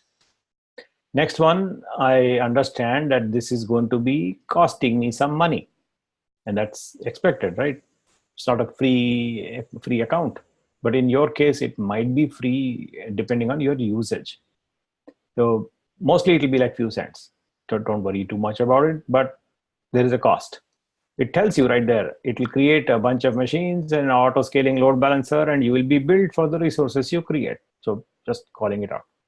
Details, the one we chose, T2 small, Nilesh key, Cloud GNS email address, and 3 subnets selected in this VPC. Okay, what else we have? Nothing. So we create. So there we go. We created. We'll just wait for it to happen. And it takes about 3 minutes, roughly. So as you will notice, it should show me something, but it doesn't because it's a bug. It need not ask me to refresh. It asks me to refresh before it shows me this AWS auto scaling example stack creation in progress. So now I can refresh and see that some things are already created for me and some things are in progress. So it will take a couple of minutes and eventually we will have a stack up and running in the Oregon region. So we'll just visit the Oregon region right now and see what's going on there. In the EC2 section, we have nothing running yet. We have one key pair. We have one security group, which is the default group. It has inbound routes. And they are what we have. Then we have, back to the dashboard, we have one load balancer up and running. This load balancer is one currently already provisioning right now. So we wait for the provisioning to finish. And then it will be listening the machines inside. It will be monitoring those guys, those machines for these metrics that you are looking at. So the machines are not started yet, but the monitoring is ready. And let's go see if the machines are now ready yet. Okay, not ready yet. So we will go back to Amazon's CloudFront, CloudFormation, and look at our progress. Still doing it. And so we can see some outputs there and no output found, meaning it is still doing it. So we'll just shut up and wait, or rather talk something else. So this takes time. It is basically creating an auto scaling group for us. So we don't have to do it by hand. You can do it by hand, but this one is easier and quicker. Of course, you can tear the whole thing down and build the whole thing by hand, and then you get to customize and you can build it through automation and build it through Terraform, and all of that is possible. But I just chose the simplest example for us to demonstrate and play with real scaling example. So that's what I'm waiting for it to kick up and running. Let's go read the description here as to what did we really create. We started a load-based auto scaling. That's the template name. Description, let's go read the description here. It creates an auto scaling group with scaling policy that are based on CPU usage. So it's a simple metric to look at. If the CPU usage goes from one level to the other and it triggers some threshold, then you do some action. That's how simple this policy will be. And you can make complex policy decisions based on a variety of collection of metrics. But in this example, it looks at just one metric, and that is CPU usage. So if the usage triggers certain threshold, then you will do certain action. The action can be grow action, or the action can be shrink action. Those actions will happen as we see the actual implementation. For that action to happen, we have to somehow bump the CPU usage. If you just leave the machines up and running right there, and these boxes that you will see here, they will idle, like literally idle, meaning do nothing. If you don't tell them to do nothing, they will idle, which means the CPU usage will be low. That means no growth will happen unless you somehow make this CPU usage high. And that is what I will be doing in these machines which are idling, which will be idling, by the way, they're not ready yet. I will somehow kick the CPU usage high. I'll stress them out. Stressing them out requires me to run stress. Stress is an open source project that we have to run on the idle machine. So when you run stress, it basically makes the machine do something silly to make the CPU usage go high. That's what stress does, is just burn the CPU. So it goes high, and we'll hold the CPU high, stress it out for a sustained period of time, and that simulates CPU crossing the threshold. Let's go read further. in order to start and stop the Amazon instances. So that's growth and shrink I'm talking about, which spans multiple availability zones. In this template, you can also use notifications are emailed to you. So when scaling occurs, you will receive email notifications that, one machine grew into two or things like that. Or maybe three machines shrunk down to two machines or things of that nature. So you will receive email notifications to the email address that you provided. So I will monitor my email also. By the way, there is nothing right now. So there is a subscription confirmation here, which means that I just subscribe to the notification for auto scaling example notification topic. So that's this simple notification service kicking in. And I need to confirm the subscription before I can actually receive that notification. And I just have confirmed my subscription. So I will receive notification messages from my own auto scaling example on this topic, which is this notification topic ID. And this, by the way, is a separate service called Amazon Simple Notification Service that you may have seen already, or if not, we'll just go see. But apparently this CloudFormation has successfully created something for us. The creation has completed, and as a result, we have an output. So let's go see the output. There is an output has a URL, and the URL has a value or whatever that value is. So we'll just copy that value and open it up in a browser window. And what do we see? We see something has happened magically. I mean, it reads, it's a web page. Congratulations, you have successfully launched AWS CloudFormation sample. I said, okay, fine. So that's the thing that we launched. So Kevin is funny. Kevin says Bellevue College posted certificate. Yes, Kevin. Please hold on to please hold on to the certificates generated by Bellevue College. Oh, I cannot even. Yeah, the Bellevue College website was down the whole day today. Oh, but this website was not down. It was indeed a chaos monkey. So before let me stop laughing. Please pardon them. They, it is a human mistake. Please don't call them asking for correction, because some poor lady will, probably did this. It is a manual process, so they must have clicked the wrong button, and that has resulted into this error. Please don't call them. I will call them and I'll have them fix it. And please do not submit architecture certificate to LTP right now, because LTP will reject it. Don't do that. Hold on to your certificate, use it later, or we'll find out what the right action that Bellevue College recommends. But please don't call them, because if you call them, somebody is going to yell at somebody else, and so that's not a good thing. It's a human mistake, and so just just laugh at this joke that Kevin just cracked, and just be happy. Hold on. Hold on. That's my recommendation. There is no point in calling Bellevue College right now. Let me do that for you. But I tried calling, but they are not there today. They are celebrating Friday apparently, so there was nobody picking up the phone. I have emailed them, and we'll figure it out by Monday or Tuesday or sometime next week. Eventually it will get corrected. In the meanwhile, if LTP is giving you a deadline, let me know. We'll find something else quicker.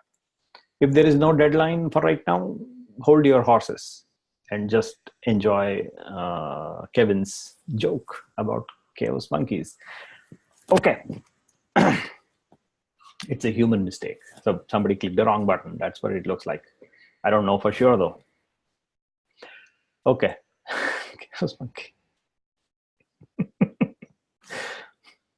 Okay, let's see. Is there a message somewhere in Slack that I'm not looking at? I cannot see it, but whatever. So let's go see this thing. What did it create for us? So let's go see that. Creation is completed. But let's go see how many machines we have now. So in EC2, what do we have? One running instance. Okay, awesome. That one, it's a T2 small machine. It has a public facing IP address. Okay, we got that. What else we have? Let's see. We have our VPC which is this VPC, and it has this name, and it has 3 subnets, and there's a route table and gateway and all that. So usual details, you know this already. So that's what we have already. And the picture that I would like to draw as a consequence of this is, come on, erase, man, erase. So approximately the picture that I think represents that we now have looks somewhat like this. There is a load balancer that balances the load among one machine. There's only one machine right now because that's how it is initially set up. Now these users will hit and they will be allocated to that one machine. And so let us go visit this box. We can visit that box directly by, just going to EC2, grabbing the IP address of that one running instance and saying, you know what, can I please connect to you? So we'll say terminal, and then we'll say full screen, and we'll say SSH, and whatever that machine is, let's go find out what the username is. How do you find that username? You look at the AMI ID, and it seems like an Amazon machine, Amazon HVM AMI, and Amazon machines are typically, the login name is EC2 user. So we have to say EC2-user at IP address. And so, okay. And I'm in. Great. Okay, so this is the machine that I'm interested in, and let's look at its CPU consumption. It is idling. It has like 0% GPU right there. Sometimes it is 0.3%. And so it is fairly low because the machine is doing nothing. And if I want to grow the auto scaling design, like here, for example, that I have, and I want to make it into 2 boxes, for example. So I have this one box, I want to grow it and say, hey, give me one more, like that.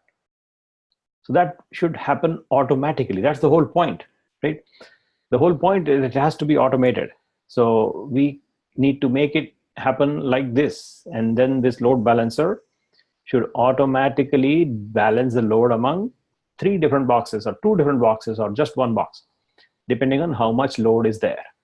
And then we have to understand, when do we grow, which requires a grow policy. Let's call it the grow policy. And the shrink policy as a alternate aspect to the same thing. There's a shrink policy also has to be in place. Shrink policy. So when a shrink policy triggers, so there has to be a concept of a trigger. Let me draw these things in this sheet. It's easier. So we have to have a grow policy and a shrink policy. Grow and shrink. When it has to have some kind of a threshold. Right now the CPU consumption is low. And at some point we'll grow the CPU and it crosses the threshold and all the way up to 100%. At some point we have to have a trigger level. The threshold has to cross. And when that happens, that we dictate that it has triggered our grow policy. And similarly, on the other end, we have some other different threshold. Different, doesn't have to be the same threshold. And when the CPU was high, and now there is nobody visiting, no services running, so the CPU usage is slowly going down. And at some point, you will find that it crosses the threshold at this time. And at that time, we have another trigger. Trigger the shrink policy. So those triggers, we have to understand what is going on. We have to find out what triggers that we have put in place already in this example. So we'll go look at our, where is that? Load balancer, which is this one, or rather this name. This name has 3 different availability zones, as we know already.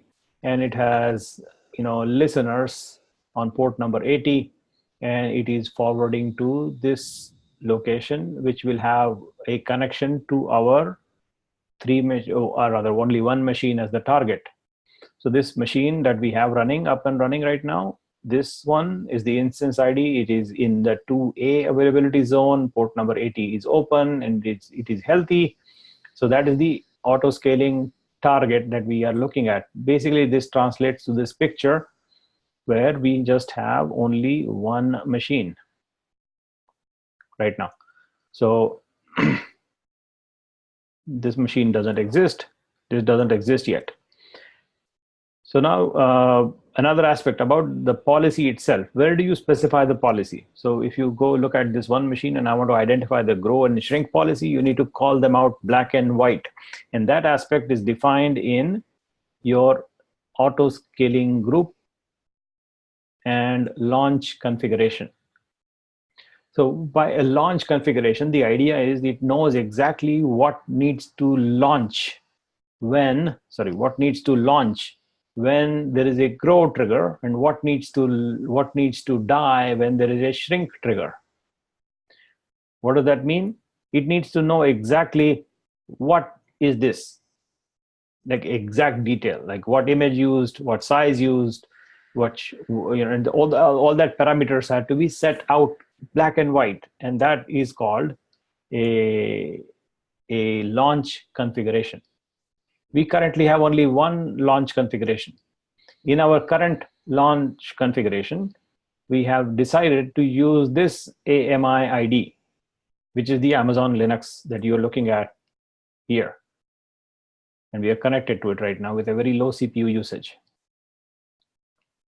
On that same machine, we know that T2 small is the size of the machine. And this is the configuration that we will be using when there is a grow trigger. We'll create exactly same image and the T2 small size and just create a setup using that configuration. So this is the launch configuration. A corresponding aspect to this is the auto scaling group, which actually contains our policies. So let's go see this auto scaling group that we have, only one, which is what we created through our template. And in there, you will find the details. You will find some details, and some of the details that are most interesting in this sheet is the scaling policy, where you will have pretty much black and white written down exactly what behavior is predicted to happen when certain triggers trigger. And so there are two policies here. One of them is what in my language, I call it the grow policy and the shrink policy. They have a different name for it. These guys have used the name scale down policy and scale up policy, which violates the way I think. Therefore, I don't use the name that these guys use, because in my mind, grow and grow up, in my mind, this up and down doesn't work like that. It is actually out and in grow. It's not up and down grow. If you recall a previous picture, to me, an up and down grow looks like this is my growing up and this is my shrinking down. That's not what we are doing here. We are not growing up and down. We are just cloning more of the same. So that's why the name is wrong, at least in my mind.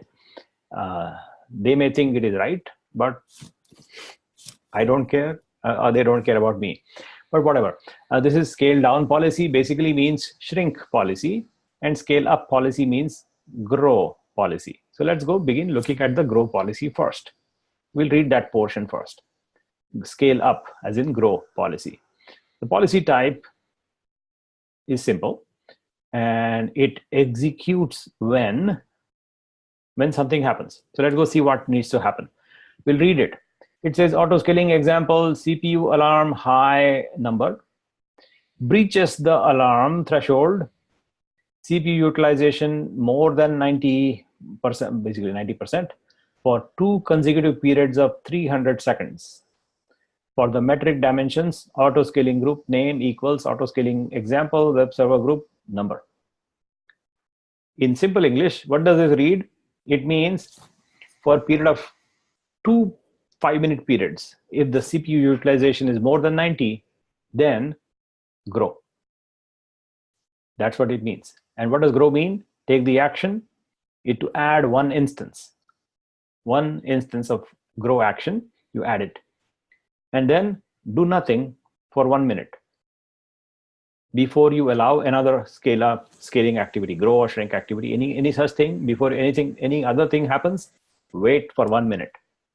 That's how this policy is written. So if you want to trigger this policy artificially without actually having a real customer hit this site that I've just pasted right there, break soon, please. I think it's a good idea. What I'll do is, let me trigger the artificial behavior, and then we'll go on a break, because the trigger itself needs to run for 2 consecutive periods of 300 seconds each, which means 10 minutes. We'll take the break during that time. So at the end of the break, we'll see the behavior happen. That's what I think is a appropriate time for break. So what I want to do is help you understand that this means more than 90% CPU for 2 periods of 5 minutes each. 300 seconds is 5 minutes, yes. So we'll run that stress tool on that box for more than 10 minutes. So it will trigger that. So let's go see, how do you run stress? How to run stress on whatever that machine is. What machine is that? Amazon Linux. Amazon Linux. So it'll tell us how to run. No, this Amazon is bad. The keyword should be CentOS. There it is. So we have an answer, and the answer should be giving us how to run stress. So here are the steps to install stress, and then we will execute stress. How do you execute stress? You execute stress like this. So you say, where's the stress action? Hold on, let me find it. I think that's it. No, I don't like it yet. Stress NG, is there a different package? Yes, it's a different package. I want to look at the stress package. I think this is where I should find the answer.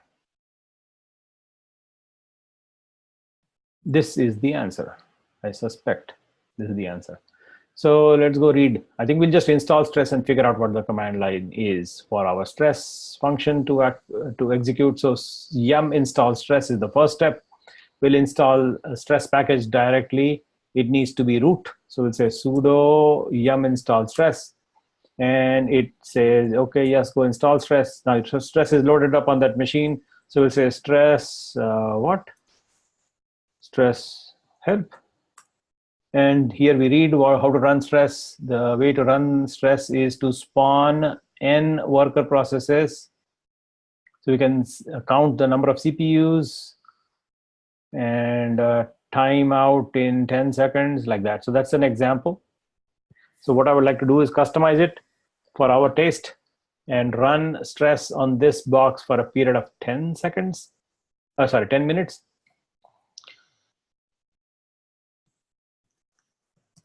Run stress. I would do it for 12 just because in my Yes. experience with performance, you got to ramp up and a ramp down time.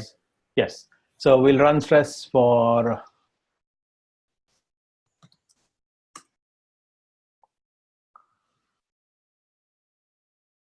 how to create a CPU spike with a bash command. This should be it. To example, to stress 2 cores for 60 seconds. So that's how you do it. That's simple. So let's go run it like that.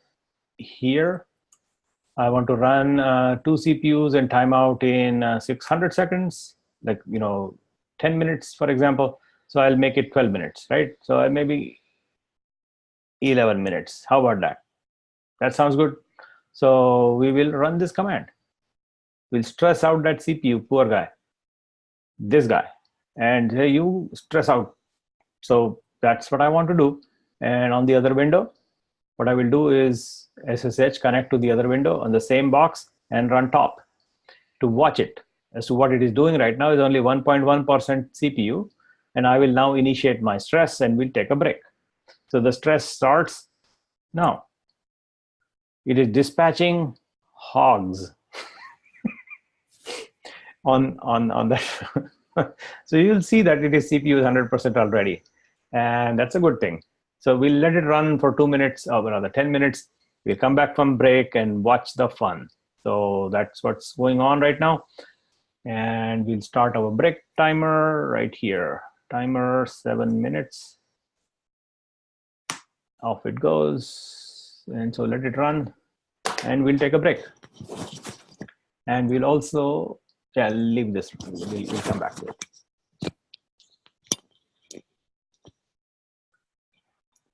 Okay. Careful.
I hope you're back.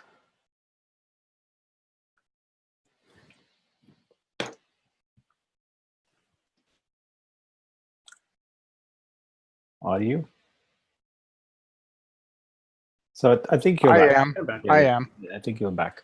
So what I would like to do now is look at what has happened to the machines. Are they burnt out completely with the stress? So let's go see that. We'll go to our EC2 console and look at the metrics of performance on the EC2 segment. We'll have the machine running. And in here, we have enabled monitoring, so we can tell what is going on in terms of various metrics that are monitored by default. So you can see some things here. And one of the ones that we are interested in most is CPU utilization right now. So we'll go stay focused on that one. And what do you see here?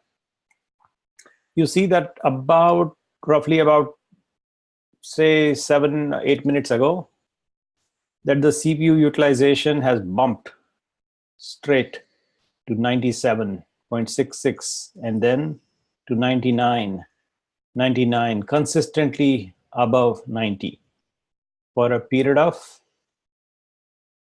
this is 155, this is 2. That means there's a 5-minute delay in between the two lines here. 2 vertical lines means, is it 5 minutes or what? No. Yes, it's 5 minutes. 1:55 to 2.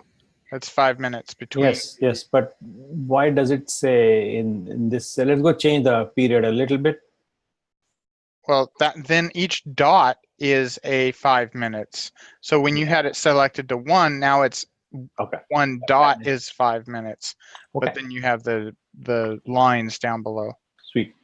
Okay. So now we are looking at the CPU is actually hitting what we expected to see, right?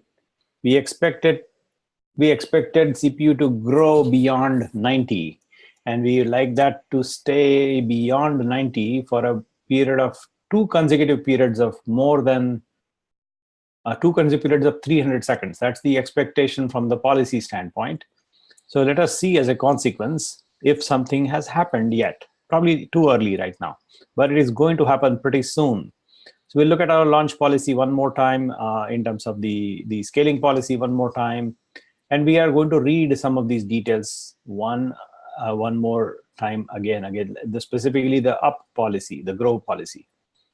It says 90 for 2 consecutive periods of 300. So we are almost hitting that point right now. We will soon be crossing the threshold any moment. Our triggers are still, oh, the hog died or what? What? The hog died. No, it successfully completed. Okay, so it did not die, it completed. Okay, that means the trigger should have happened already. So let's go see the EC2 dashboard. And I don't see another running instance. There it is. It is actually pending. So you see that it started a new instance creation because the CPU was hogged for 2 periods of 5 minutes each, meaning 10 minutes. Actually, we hogged it for 11. So this 11, as you can see here, is showing up right there. So that triggered a new machine creation. It is getting created right now. We'll also see what reports do we get from the auto scaling group scaling policy. So we'll see our activity history now. We see some things have happened. First one is this first activity. And then, actually, no, that's the second activity. This is the first activity. Let's go read the activity itself. The first activity was increasing the capacity from 0 to 1, meaning there was nothing to begin with, and it became 1 machine. That was when we started the whole thing, right? So that was, if you read this cause, it is very, very nicely written, by the way. I should say. You just have to read it. It says cause. The cause of this change from 0 to 1 is like this. This is a notification, very nicely worded.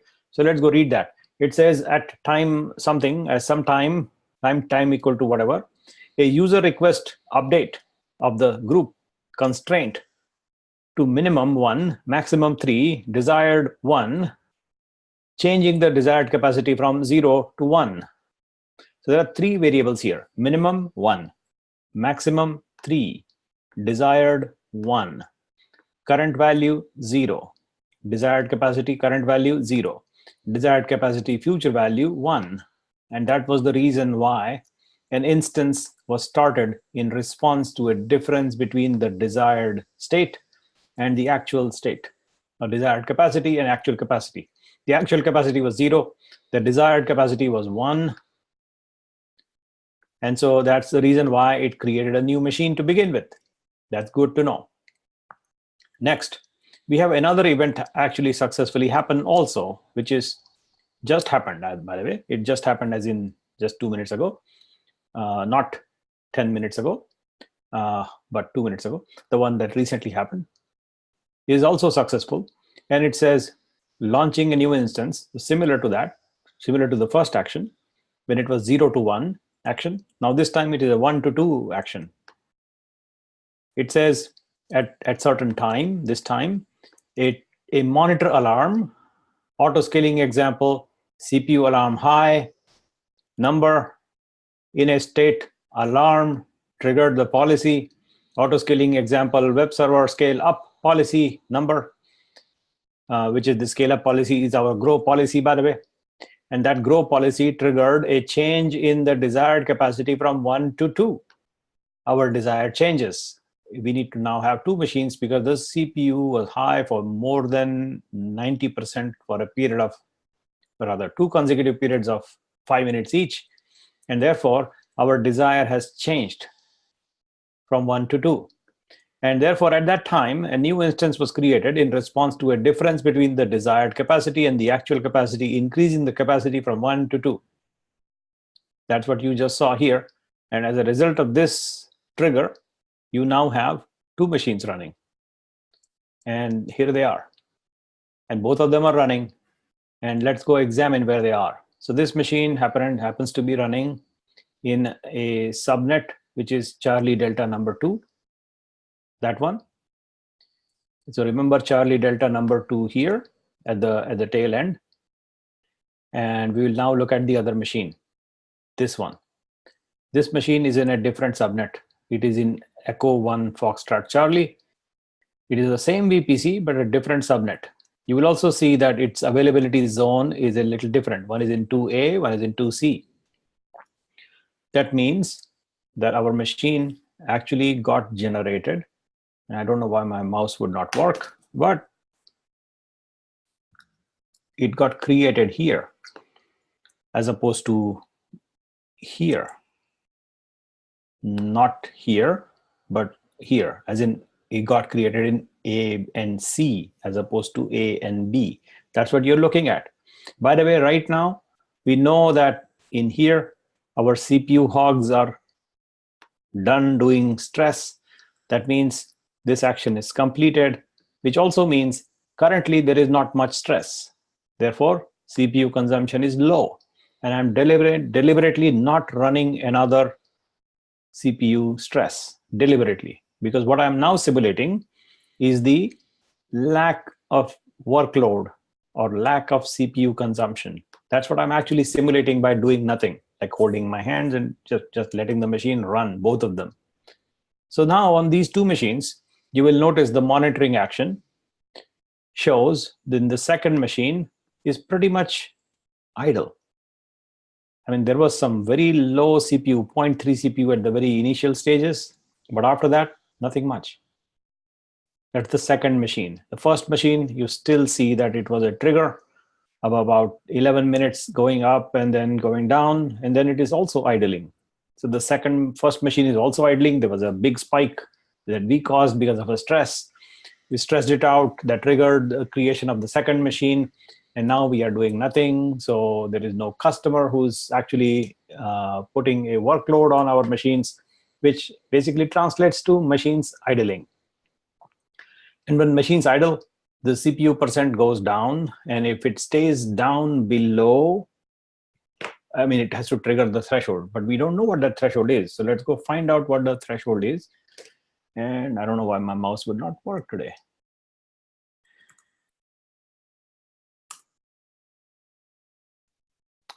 It is waiting for what? Synchronization. Wacom tablet waiting for synchronization. Interesting. So I'll deal with the tablet issues later on. But this picture, what I'm trying to communicate to you is we have to now find out what is the policy to shrink. So let's go read that shrink policy here. We'll say, show me your shrink policy. So we'll have to go to read auto scaling group and look at our shrink policy.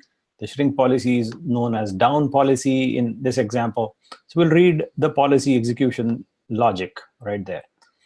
And it says, auto scaling example, CPU alarm low number breaches the alarm threshold. CPU utilization is less than 70% for 2 consecutive periods of 300 seconds each.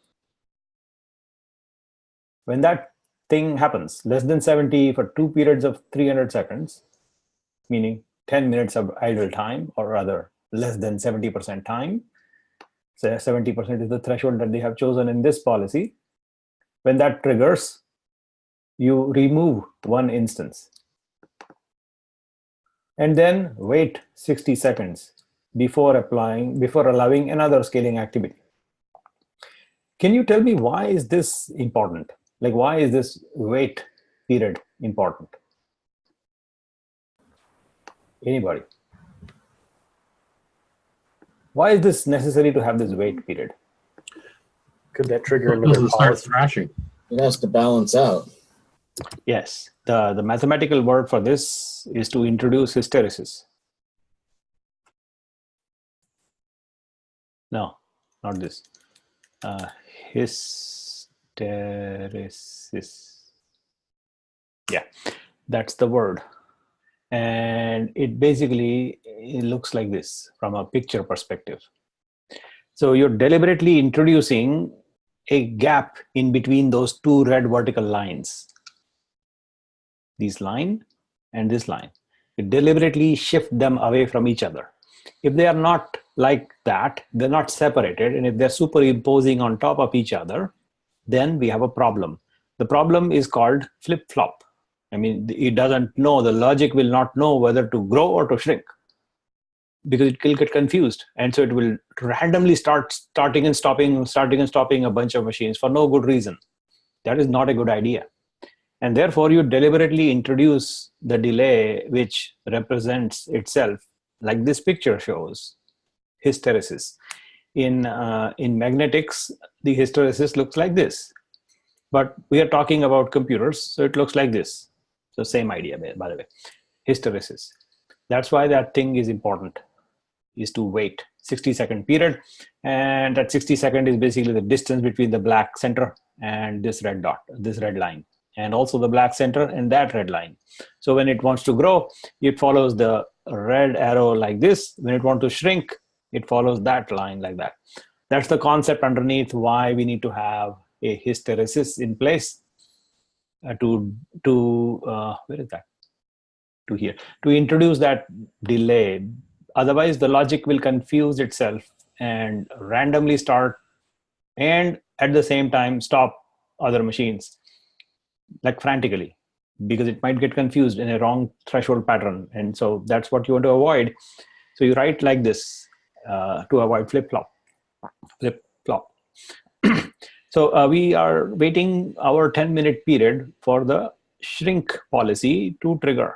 And you will immediately, in a moment, I think we should see that the shrink policy will also trigger, and we should see an activity. There it is, it triggered. So it triggered that shrink policy, meaning, let's go read that what it did. It is waiting for ELB connection draining. So it is basically, it yanked a machine out of the elastic load balancer, meaning this device here. My pen is not working, but this device, so I'm using my trackpad to draw, which will be really silly. My handwriting will become silly, but this is the load balancer, which is what we are draining right now, meaning we have killed one of those boxes and that connection is getting drained out. That's what you're looking at, waiting for load balancer connection draining. Let's go see if it actually killed a machine.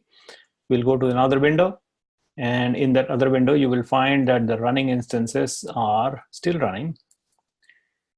So it did not actually kill the box before that kill action. It needs to remove the connection. So it has a connection between this and also this. The two listeners, two targets are being managed by this load balancer. So it needs to first break the connection and then kill the box. If you kill the box before you break the connection, that's a bad idea. Because load balancer will not know that you want to kill, but it just will kill. It just assume that it is not yet dead, and it will attempt to send traffic and then kick on its own logic to mark that unit as bad, which may not be bad. And that's the problem we are trying to avoid here by waiting for the connection to be drained out, and then you shut down one of the machines. So you see that this machine was selected for shutdown, which is currently getting shut down. And you will see here in the policy where if you refresh the status, an activity history will update and show you that the termination is in progress. And it reads pretty nicely right here. Let's go see what that thing is. So we'll read that. It says at certain time, a monitor alarm, auto scaling example, CPU alarm low number, in state alarm triggered the policy, auto scaling example, blah, blah, blah, policy, that policy, changing the desired capacity from 2 down to 1. And therefore, at that time, an instance was taken out of service in response to a difference between the desired and actual capacity, shrinking the capacity from 2 to 1. And therefore, at that time, this instance was selected for termination and it was killed. So that once the instance dies, you should see another progress update saying successful termination. And now what we have done is selected this box for termination. So it goes away. And this one is the only one currently active. And it is in A, B, and C. That is my bad handwriting using a trackpad. My handwriting is generally bad. But here, that's what you just saw live auto scaling without us doing anything action other than pretending to load up the machine. That's the intervention I did on the boxes by running stress, artificially running stress on these boxes, which, by the way, has been closed out because our machine died. It was killed, and that's okay. But auto scaling killed it. So we have our connection broken. We can connect to the other machine, but that's not the point. You saw a live example of auto scaling. Questions on this? Anything to do with auto scaling business as we saw in this simple example? It's a very, very simple example, by the way. And I'll describe a couple more thoughts. If there are any questions, I'll describe a couple more thoughts on this idea before we do something else. Questions are welcome.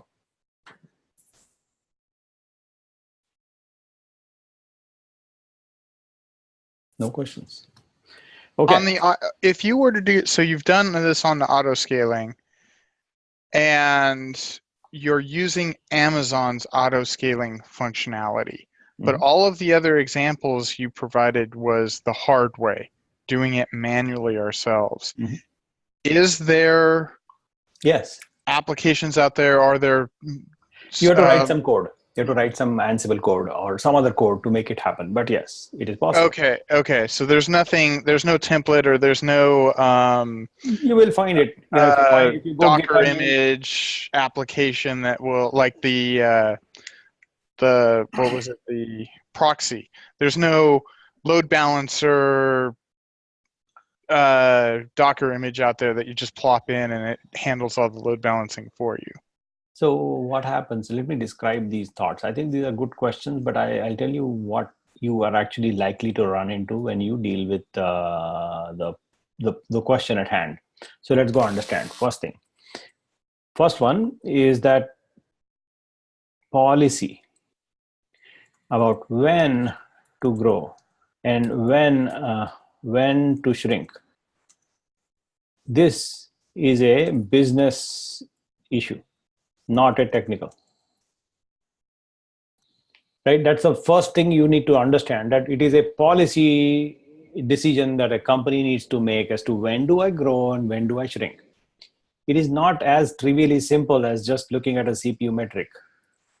CPU metric you look at and say, you know what, threshold 90%, let's say more than 90% for 10 minutes.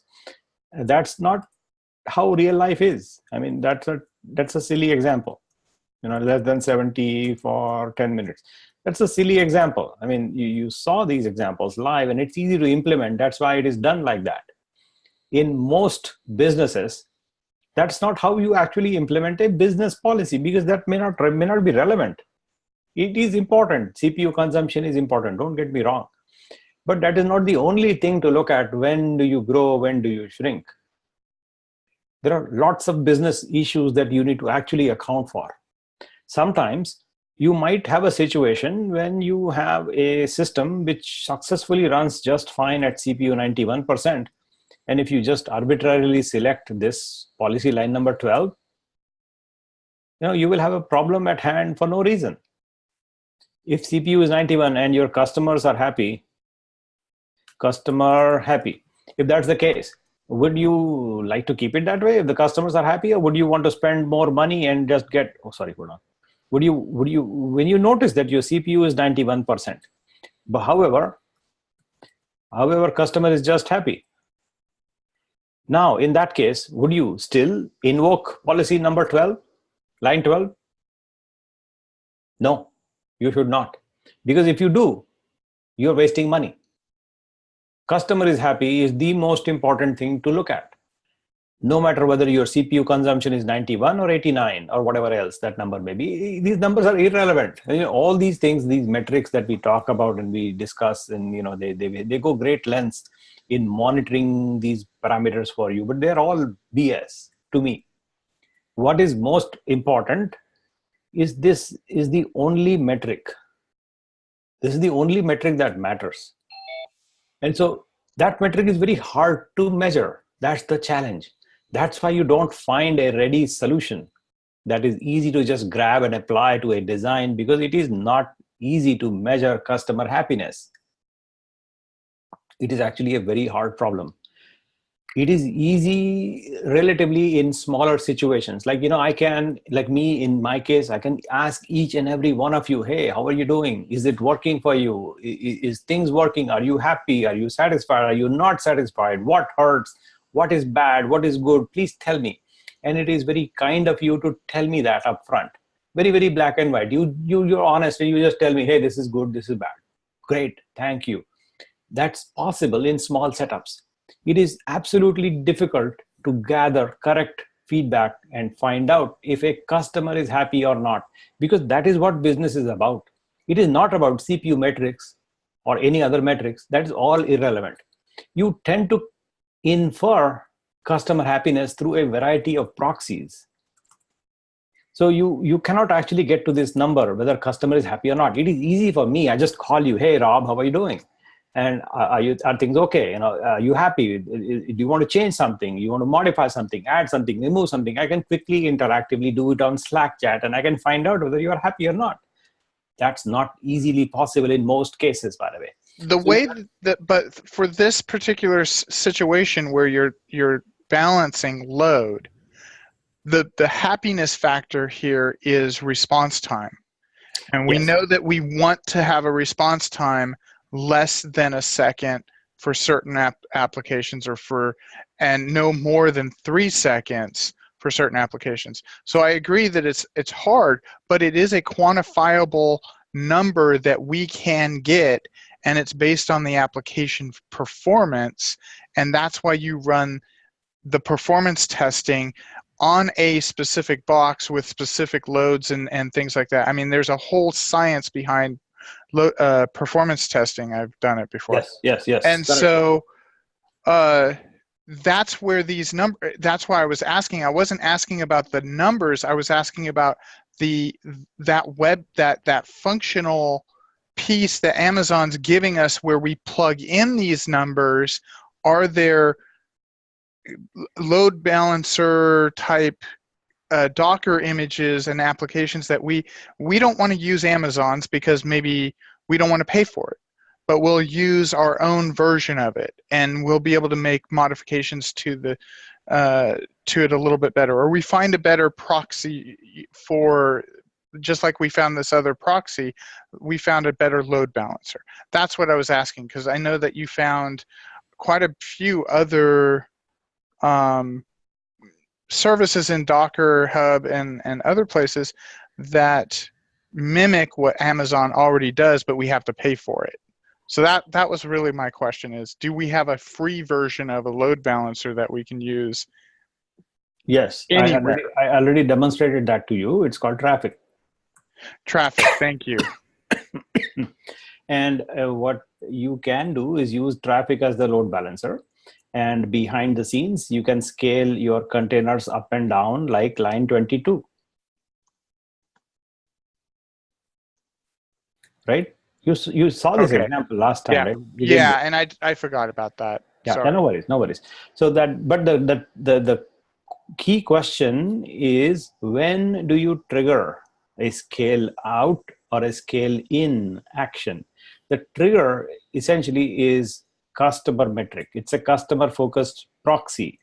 It cannot directly be a happiness metric coming directly from the customer, because that's a hard thing to measure. We can come up with other proxies such as response time, or how much time it takes for something to finish. So time it takes, time taken by customer to complete their goal. That is another metric. How long does it take for a customer to get something done? That's what they're doing, right? So you want to measure that. And so how quickly can the customer get things done? You want to identify and then put that a metric in some fashion. And you want to calculate these things. And based on these metrics, then you come back and here and put a small number or a big number right there. And accordingly, you scale your number of containers in a swarm or in Kubernetes. And on the front end, you can put Traffic as a load balancer, or you can put Nginx reverse proxy as a load balancer, or you can put a cloud services provider like AWS, Google. All of these guys will give you a load balancer. So even DigitalOcean these days, they all give you load balancers, but you may not want to use them. That's fine. That's totally up to you. I currently use line 23. I used to use 22, but I switched to line 23. And it is in Nginx Kubernetes, I think I should say. That's what I'm currently using. And so line 23. Before this, I used to use Nginx proxy by JBuilder. When my setup was small, it used to be just one box and doing all these things. Then I evolved into a Docker swarm with a few machines. And then finally, currently these days, I am running in a Kubernetes cluster. And maybe next month I'll change to something else. Who knows? Something else. I don't know what that thing will be. I have no idea. But right now I'm happy with 23. These companies provide you load balancer services. And yes, you can use them, but don't have to. And you scale. The critical thing to answer is when to grow and when to shrink. And in Docker, there is also a, I should say, in Kubernetes also, just like in Swarm, this line applies to Swarm setup. In Kubernetes, my pen is not working. That's why I'm using the keypad to actually write the ideas that I talk about. In Kubernetes, we will have another detailed hard way exercise soon. Kubernetes has has a hard horizontal auto scaling concept. The pod is basically like a P pod with P's, and P's are containers. And so that's a pod in Kubernetes language, and it's a pod is like P pod with P's are containers. So P pod is pod, and P's are container. That's the way to think about. So when Kubernetes guys say pod, they mean actually a cluster of containers, or more than one, containers, collection of containers together. So that's, you can scale that in horizontal auto scaling. They have a feature set for that. If you want to scale machines underneath, so underlying machines, scaling out and in, there is, you have to write code for that. So this is currently, I think you have to write your own code, or there is a cheaper option. There is an easier option, not cheaper. Easier option is to use XYZ Kubernetes as a service. So some company will give you Kubernetes as a service. Most companies do these days, except Amazon, not yet, but they're doing it. And so you just use that easier option, line 28. That's another way to think about it. If you don't want to write your own code, it's not, no extra money involved here, no extra cost. They just give it to you. In fact, there is a little bit of saving that way. If you go 28, there is a tiny little bit of saving money because you are not running a master node yourself. They pay for it. They pay for master. You pay for the worker. That makes it cheaper a little bit if you go line 28 option. But we'll do these exercises and you will understand the cost implications also. By the way, this is how I run these days, is in a Kubernetes cluster managed by the abc.xyz company, which is Google. Google Kubernetes as a service. I use that. They pay for the master. I pay for the workers. And I just use their automatic scaling method. Ready to use. So you don't have to write code. So code writing is also expensive, right? You have to do the work or hire somebody to do the work for you. So that's this idea. We'll now switch to a different exercise. What time is it right now? 34 minutes. 6:34. So I think starting a new exercise we'll not be able to finish it. So let me see what we can do right now. Hold on.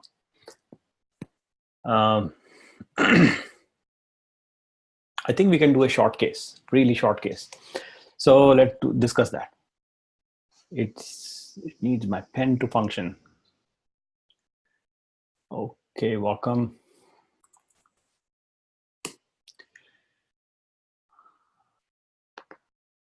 Okay. No. Okay, let me see if I can disable my Bluetooth and bring my Bluetooth back. Aha, what's going on is my driver is bad probably. That may be it. But I think it's too much of work. So what I'll do is describe the case for you. So it's a completely different case. It uses the same picture from the last exercise, this one, same picture. You can think like that, but I want to ask you questions in this case, which I'm bringing up right now, which is like this. So erasing right now, come on, eraser, and erased all that. And what I would like to now discuss with you is a fictitious case, completely, absolutely fictitious. The case goes like this. I'll describe it. Let's say the US president decides to give you a lot of money, like unlimited budget, and gives you certain assumptions. The assumptions that I'm going to list them out right here, which is unlimited budget is one of them, and a bunch of other things. We'll add to assumptions later on. But the task that the US president is going to give us is this: enable in video 911 function. That's the task. And the assumptions we'll just arbitrarily select, like no budget limitations, everyone has a iPhone X. Just assumption. What else are you going to assume? Yeah, everybody has with data plan.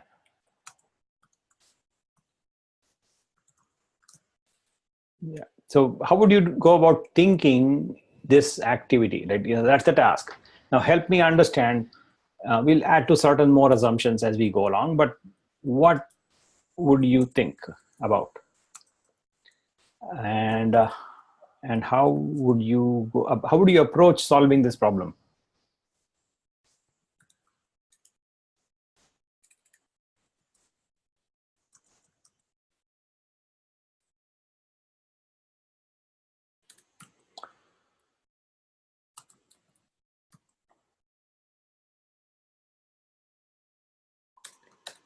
It needs participation. Silent listening is not going to help.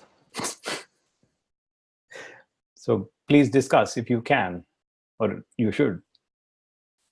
What do you think you should do? Where do you begin if that's the task given to you?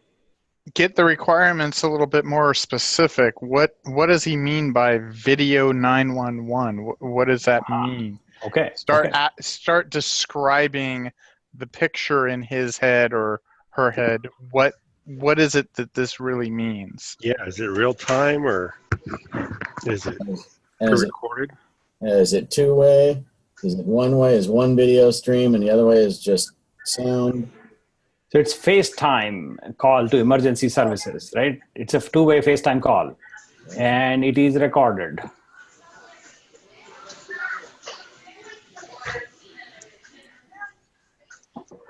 So try to figure out how many are needed at once. Yeah, sizing, right? You mentioned sizing, right? How big we need to do, right? Sizing as to how many. Yeah, and plan for a disaster. Or Yeah, you need to do with DR. Yes.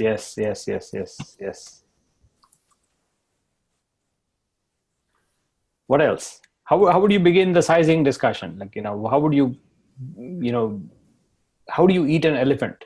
I would take, actually, that, since we already have a reference, I would take the number of calls that a current 911 landline situation takes in a night, week, month, and look at its overall. I'd actually look at the whole year and look at where the spikes are, and then that's where you would size based on that.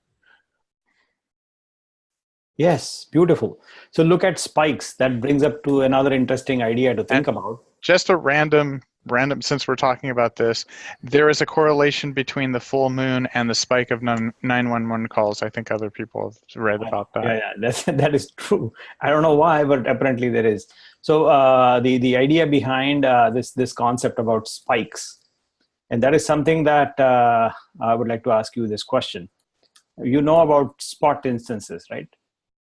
So given the idea of spot instances and given the nature of this work that we're discussing, would you recommend using spot instances or not? No, because spot instances can be deleted, and we need to have this as a always up, always available type of service. And so I would be even. Well, also no, because this involves people. Correct. And we have an unlimited budget, right? So build our own network. Yes. So, actually, SpaceX is doing that. We'll just put everything in the SpaceX's satellite. Therefore, it's always on. Mm-hmm. Yes. Maybe and in terms of SpaceX. Sorry. I said maybe we just outsource to SpaceX and call it good. Beautiful. In fact, that's a great solution. Outsource it to SpaceX, outsource it to Apple. Apple will implement it for you, because the moment that you're talking about everybody has an iPhone, Apple will jump on the idea like crazy and even do the whole implementation for free, provided you buy the iPhone for a premium price. They'll implement the whole thing. They might implement the whole thing for free if you just get them $1,000 per person in the US. That's a sweet deal right there. They might implement it for us. That's another way to think about. And another key point to remember when it comes to emergency services is something that I would like to point out is like this. On a different sheet of paper, since my pen is not working, I'm using this keyboard to actually draw pictures, which is kind of hard, but I'll attempt. What I'm trying to describe to you is, if you look at our typical 911 locations, or rather emergency response, which is where our fire stations are, right? Fire stations. What do you see when you go to a fire station? Typically on an average day, you go there, what do you see? You see 5 trucks, shiny, and the drivers are typically, idling. Right? Typically, drivers are idling around. Maybe they're polishing and shining, cleaning. That's what they typically do most of the time. And that's a great thing. I love it. I love them to do just that thing. In fact, I would pay my tax dollar all year long to let them do nothing. You know why? Because the alternative is bad. I don't want any actual emergency action to happen. I would rather have these guys, beautiful, nice, new, shiny trucks idle and just go on a joyride with kids around once in a while. But that's it. And I would gladly pay my tax dollars for that. Because that's exactly how emergency services should be functioning. What does that translate to us in in computer science? What I'm really trying to hint at is utilization. The number of percent of utilization should be as close to 0 as possible.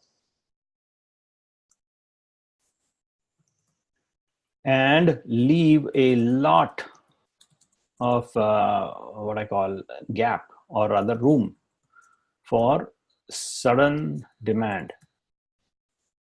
If you are already at 80% full, it is not easy to quickly service another request.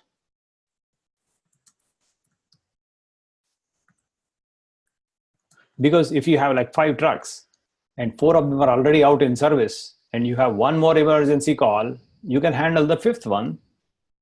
If you're 80% full already and only 1 truck left in the station, you cannot really handle a 6th call. You're dead. You're dead right there, because you're full. You're fully occupied. So leaving room, like 0% if possible, is an ideal situation. So anytime you're planning for emergency design of some sorts, like this example, it's a fake example. But what I'm really trying to hint at is this idea, which is the case of a fire station. When there are emergency situations involved, it is okay to let machines idle, just like we would like to have all the fire stations all across the US and actually worldwide to just sit idle all year long. And I would love that, absolutely. And I hope you will agree with me, is that we would like to have these shiny, nice trucks just sit there and maybe test runs. That's it. That's all. The test drills with kids, or maybe without kids, something like that. But no actual action. That's how exactly I would like to have our fire stations and all emergency operations to behave like that. 0% utilization and a lot of available resources, plus a lot of what I call slack available on demand. That's what I would like to have set up. So anytime there is an emergency situation, you want to set up and configure your metric to be a really low utilization number, not like line 17, because it makes it difficult. Don't attempt to save money when it comes to emergency services. That's the key takeaway in this aspect. On the other side, when you have something which is a bottleneck, if you remember that discussion, when you have a bottleneck already, you want to add more resources right at the bottleneck, and it is actually a great idea to keep the bottleneck close to 100%. Almost 100% utilization. If you're able to accomplish that scenario, you save a whole lot of money at the bottleneck. Now, this bottleneck is not what you do in an emergency situation, right? In here, 0 bottleneck, all of it available. Now, on demand, you make a phone call, you will get a truck dispatched to you right away. Whereas in this case, you know it is a bottleneck. You want to add some resources, but then whatever resource you add, you keep that close to 100% utilization, because that is the point at which you will make your money. Your bottom line dollar comes right from there, because that's the key to a pipeline of delivery of goods and services to your customer. And that's where the thing actually is a constraint. This Constraint, the word constraint, as I mentioned, is another book by the same author. His name is the Goal author, the Goal book. What's his name? That you should also read if you're interested in this discussion. The Theory of Constraints is the book name. Actually, it's a topic in itself. But there's a book also, Theory of Constraints, by the Goal book author. Where is the book?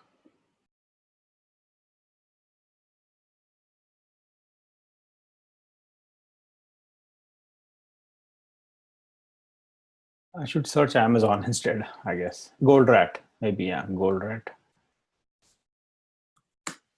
Goldratt is the name of the, there it is. That's the website. You should maybe read the website at least and listen to this video. So pasting that link for you for reference. There we go. And that actually, so the scenarios here, the one extreme is fire station scenario where you keep extra resources available at idle situations. So basically 0% utilization. On the other extreme is this situation where it's a bottleneck, it's a constraint. You want to load up the machines, the resources, the servers, the people, whatever you have as a bottleneck to the fullest extent of utilization as possible. And in mainstream usage, when it's most of the time, the ideal situation would be somewhere in between. So on the emergency situations, when your emergency services or critical services, you want to keep a 0% utilization. If it's a bottleneck situation, you want to keep almost 100% utilization. And mainstream usage, you should try to create about 80 to 85% utilization is a good one, which is leaves some room for expansion and growth or additional work, but at the same time cost effective. And that is how I think you should suggest, that's what I would suggest in terms of utilization metrics as you design a complex setup of some sorts, that you keep this thing emergency. I should type properly. The concept here is to think about the purpose behind a service that you construct. How much resource do you want to put against a given resource? Should you make it utilize 100%? Should you make it go utilize up close to 0% or somewhere in between? What's the right metric? What's the right number? Really translate back down to the purpose behind that service that you're putting up and creating for a given situation, for a given customer or intermediate service, or some other thing like that. Depending on whatever that purpose of the actual service underneath is, that you should then think about how much resource do you want to put behind it, because that will either throttle or waste resources. It'll either throttle, meaning it'll be somewhere in this section, the bottleneck section, or it'll be wasteful in this section. If it is over prescribed, over provisioned, you are over provisioning something which is not a critical situation. You should not be doing that, but it is totally absolutely okay if it is done for an emergency situation, like a fire station example for this case. Or that's the beginning that I wanted to bring up towards. So that's why I brought up this case as a case in point. There are several other things we can think about. Actually, if you translate this idea and put that back to this picture, it kind of sort of begins the same journey that like Netflix guys in this picture at least attempted, like we discussed. In this case, the idea would be that you have the 911 caller, the video 911 caller will make a FaceTime call and will send the video up like this through the load balancer to the upload server. And instead of an upload server in a media repository, there will actually be an officer sitting here, E911 handler. It's hard to write like that, but you get the point. I'm trying to write 911 here. So that E911 operator will actually be looking at and interfacing with you as the person who is making a phone call through the network on a FaceTime video call to the emergency operators. And that is where the communication will establish between that agency on the back end and the user on the front end interfacing and making an emergency call, showing the person on the other side as to what the emergency situation is, not just spoken, but also visual. And that can be archived. You can put DVR functions right in there, so you can have the police or other investigators go back in time history and replay what's going on, what happened, and how do you respond to that in a real life situation. Maybe take a remote video control of that remote machine if the other person is not able to respond to those situations. So you can actually implement. These are all fictitious, by the way. It's not real, we know it, but it's worth discussing that that's how you can think about implementing and extending this design towards the same idea of how do we then process the incoming video, how do we keep track of that previous recording, the previous calls that we have made or received, and you store them in the bucket somewhere here, or do further processing using some kind of a processing pipeline for reporting purposes or some other action that you may want to do in case of a real example, which this is not a real example, by the way. So I think with this, I would like to get your attention to the next time. What I want to do is more hands-on, because that has been a request. What I want to do is to prepare you to run Kubernetes the hard way. That's my goal for the next time. So Kubernetes, because it is something that we have to really understand. So this is the hard way approach I will be taking. As it reads, no scripting. So it is purely by hand. And so I would like you to read ahead a little bit so you feel comfortable with it. We'll run this directly in our machines and in the VM. If you have a VM, if you have a Mac, you can run it on the Mac also. This is designed to run anywhere as long as it is Linuxy, I think. I think it should just, let's see the prerequisites. Yes, it runs in OS X, Linux, and that's it. So 2 choices, either Linux or Mac. It will not work on Windows directly as is, and that is my plan for the next time. So read ahead a little bit to get yourself familiar with what that thing is, and I will grab a link to that and paste it in Slack chat and stop recording. Here we go.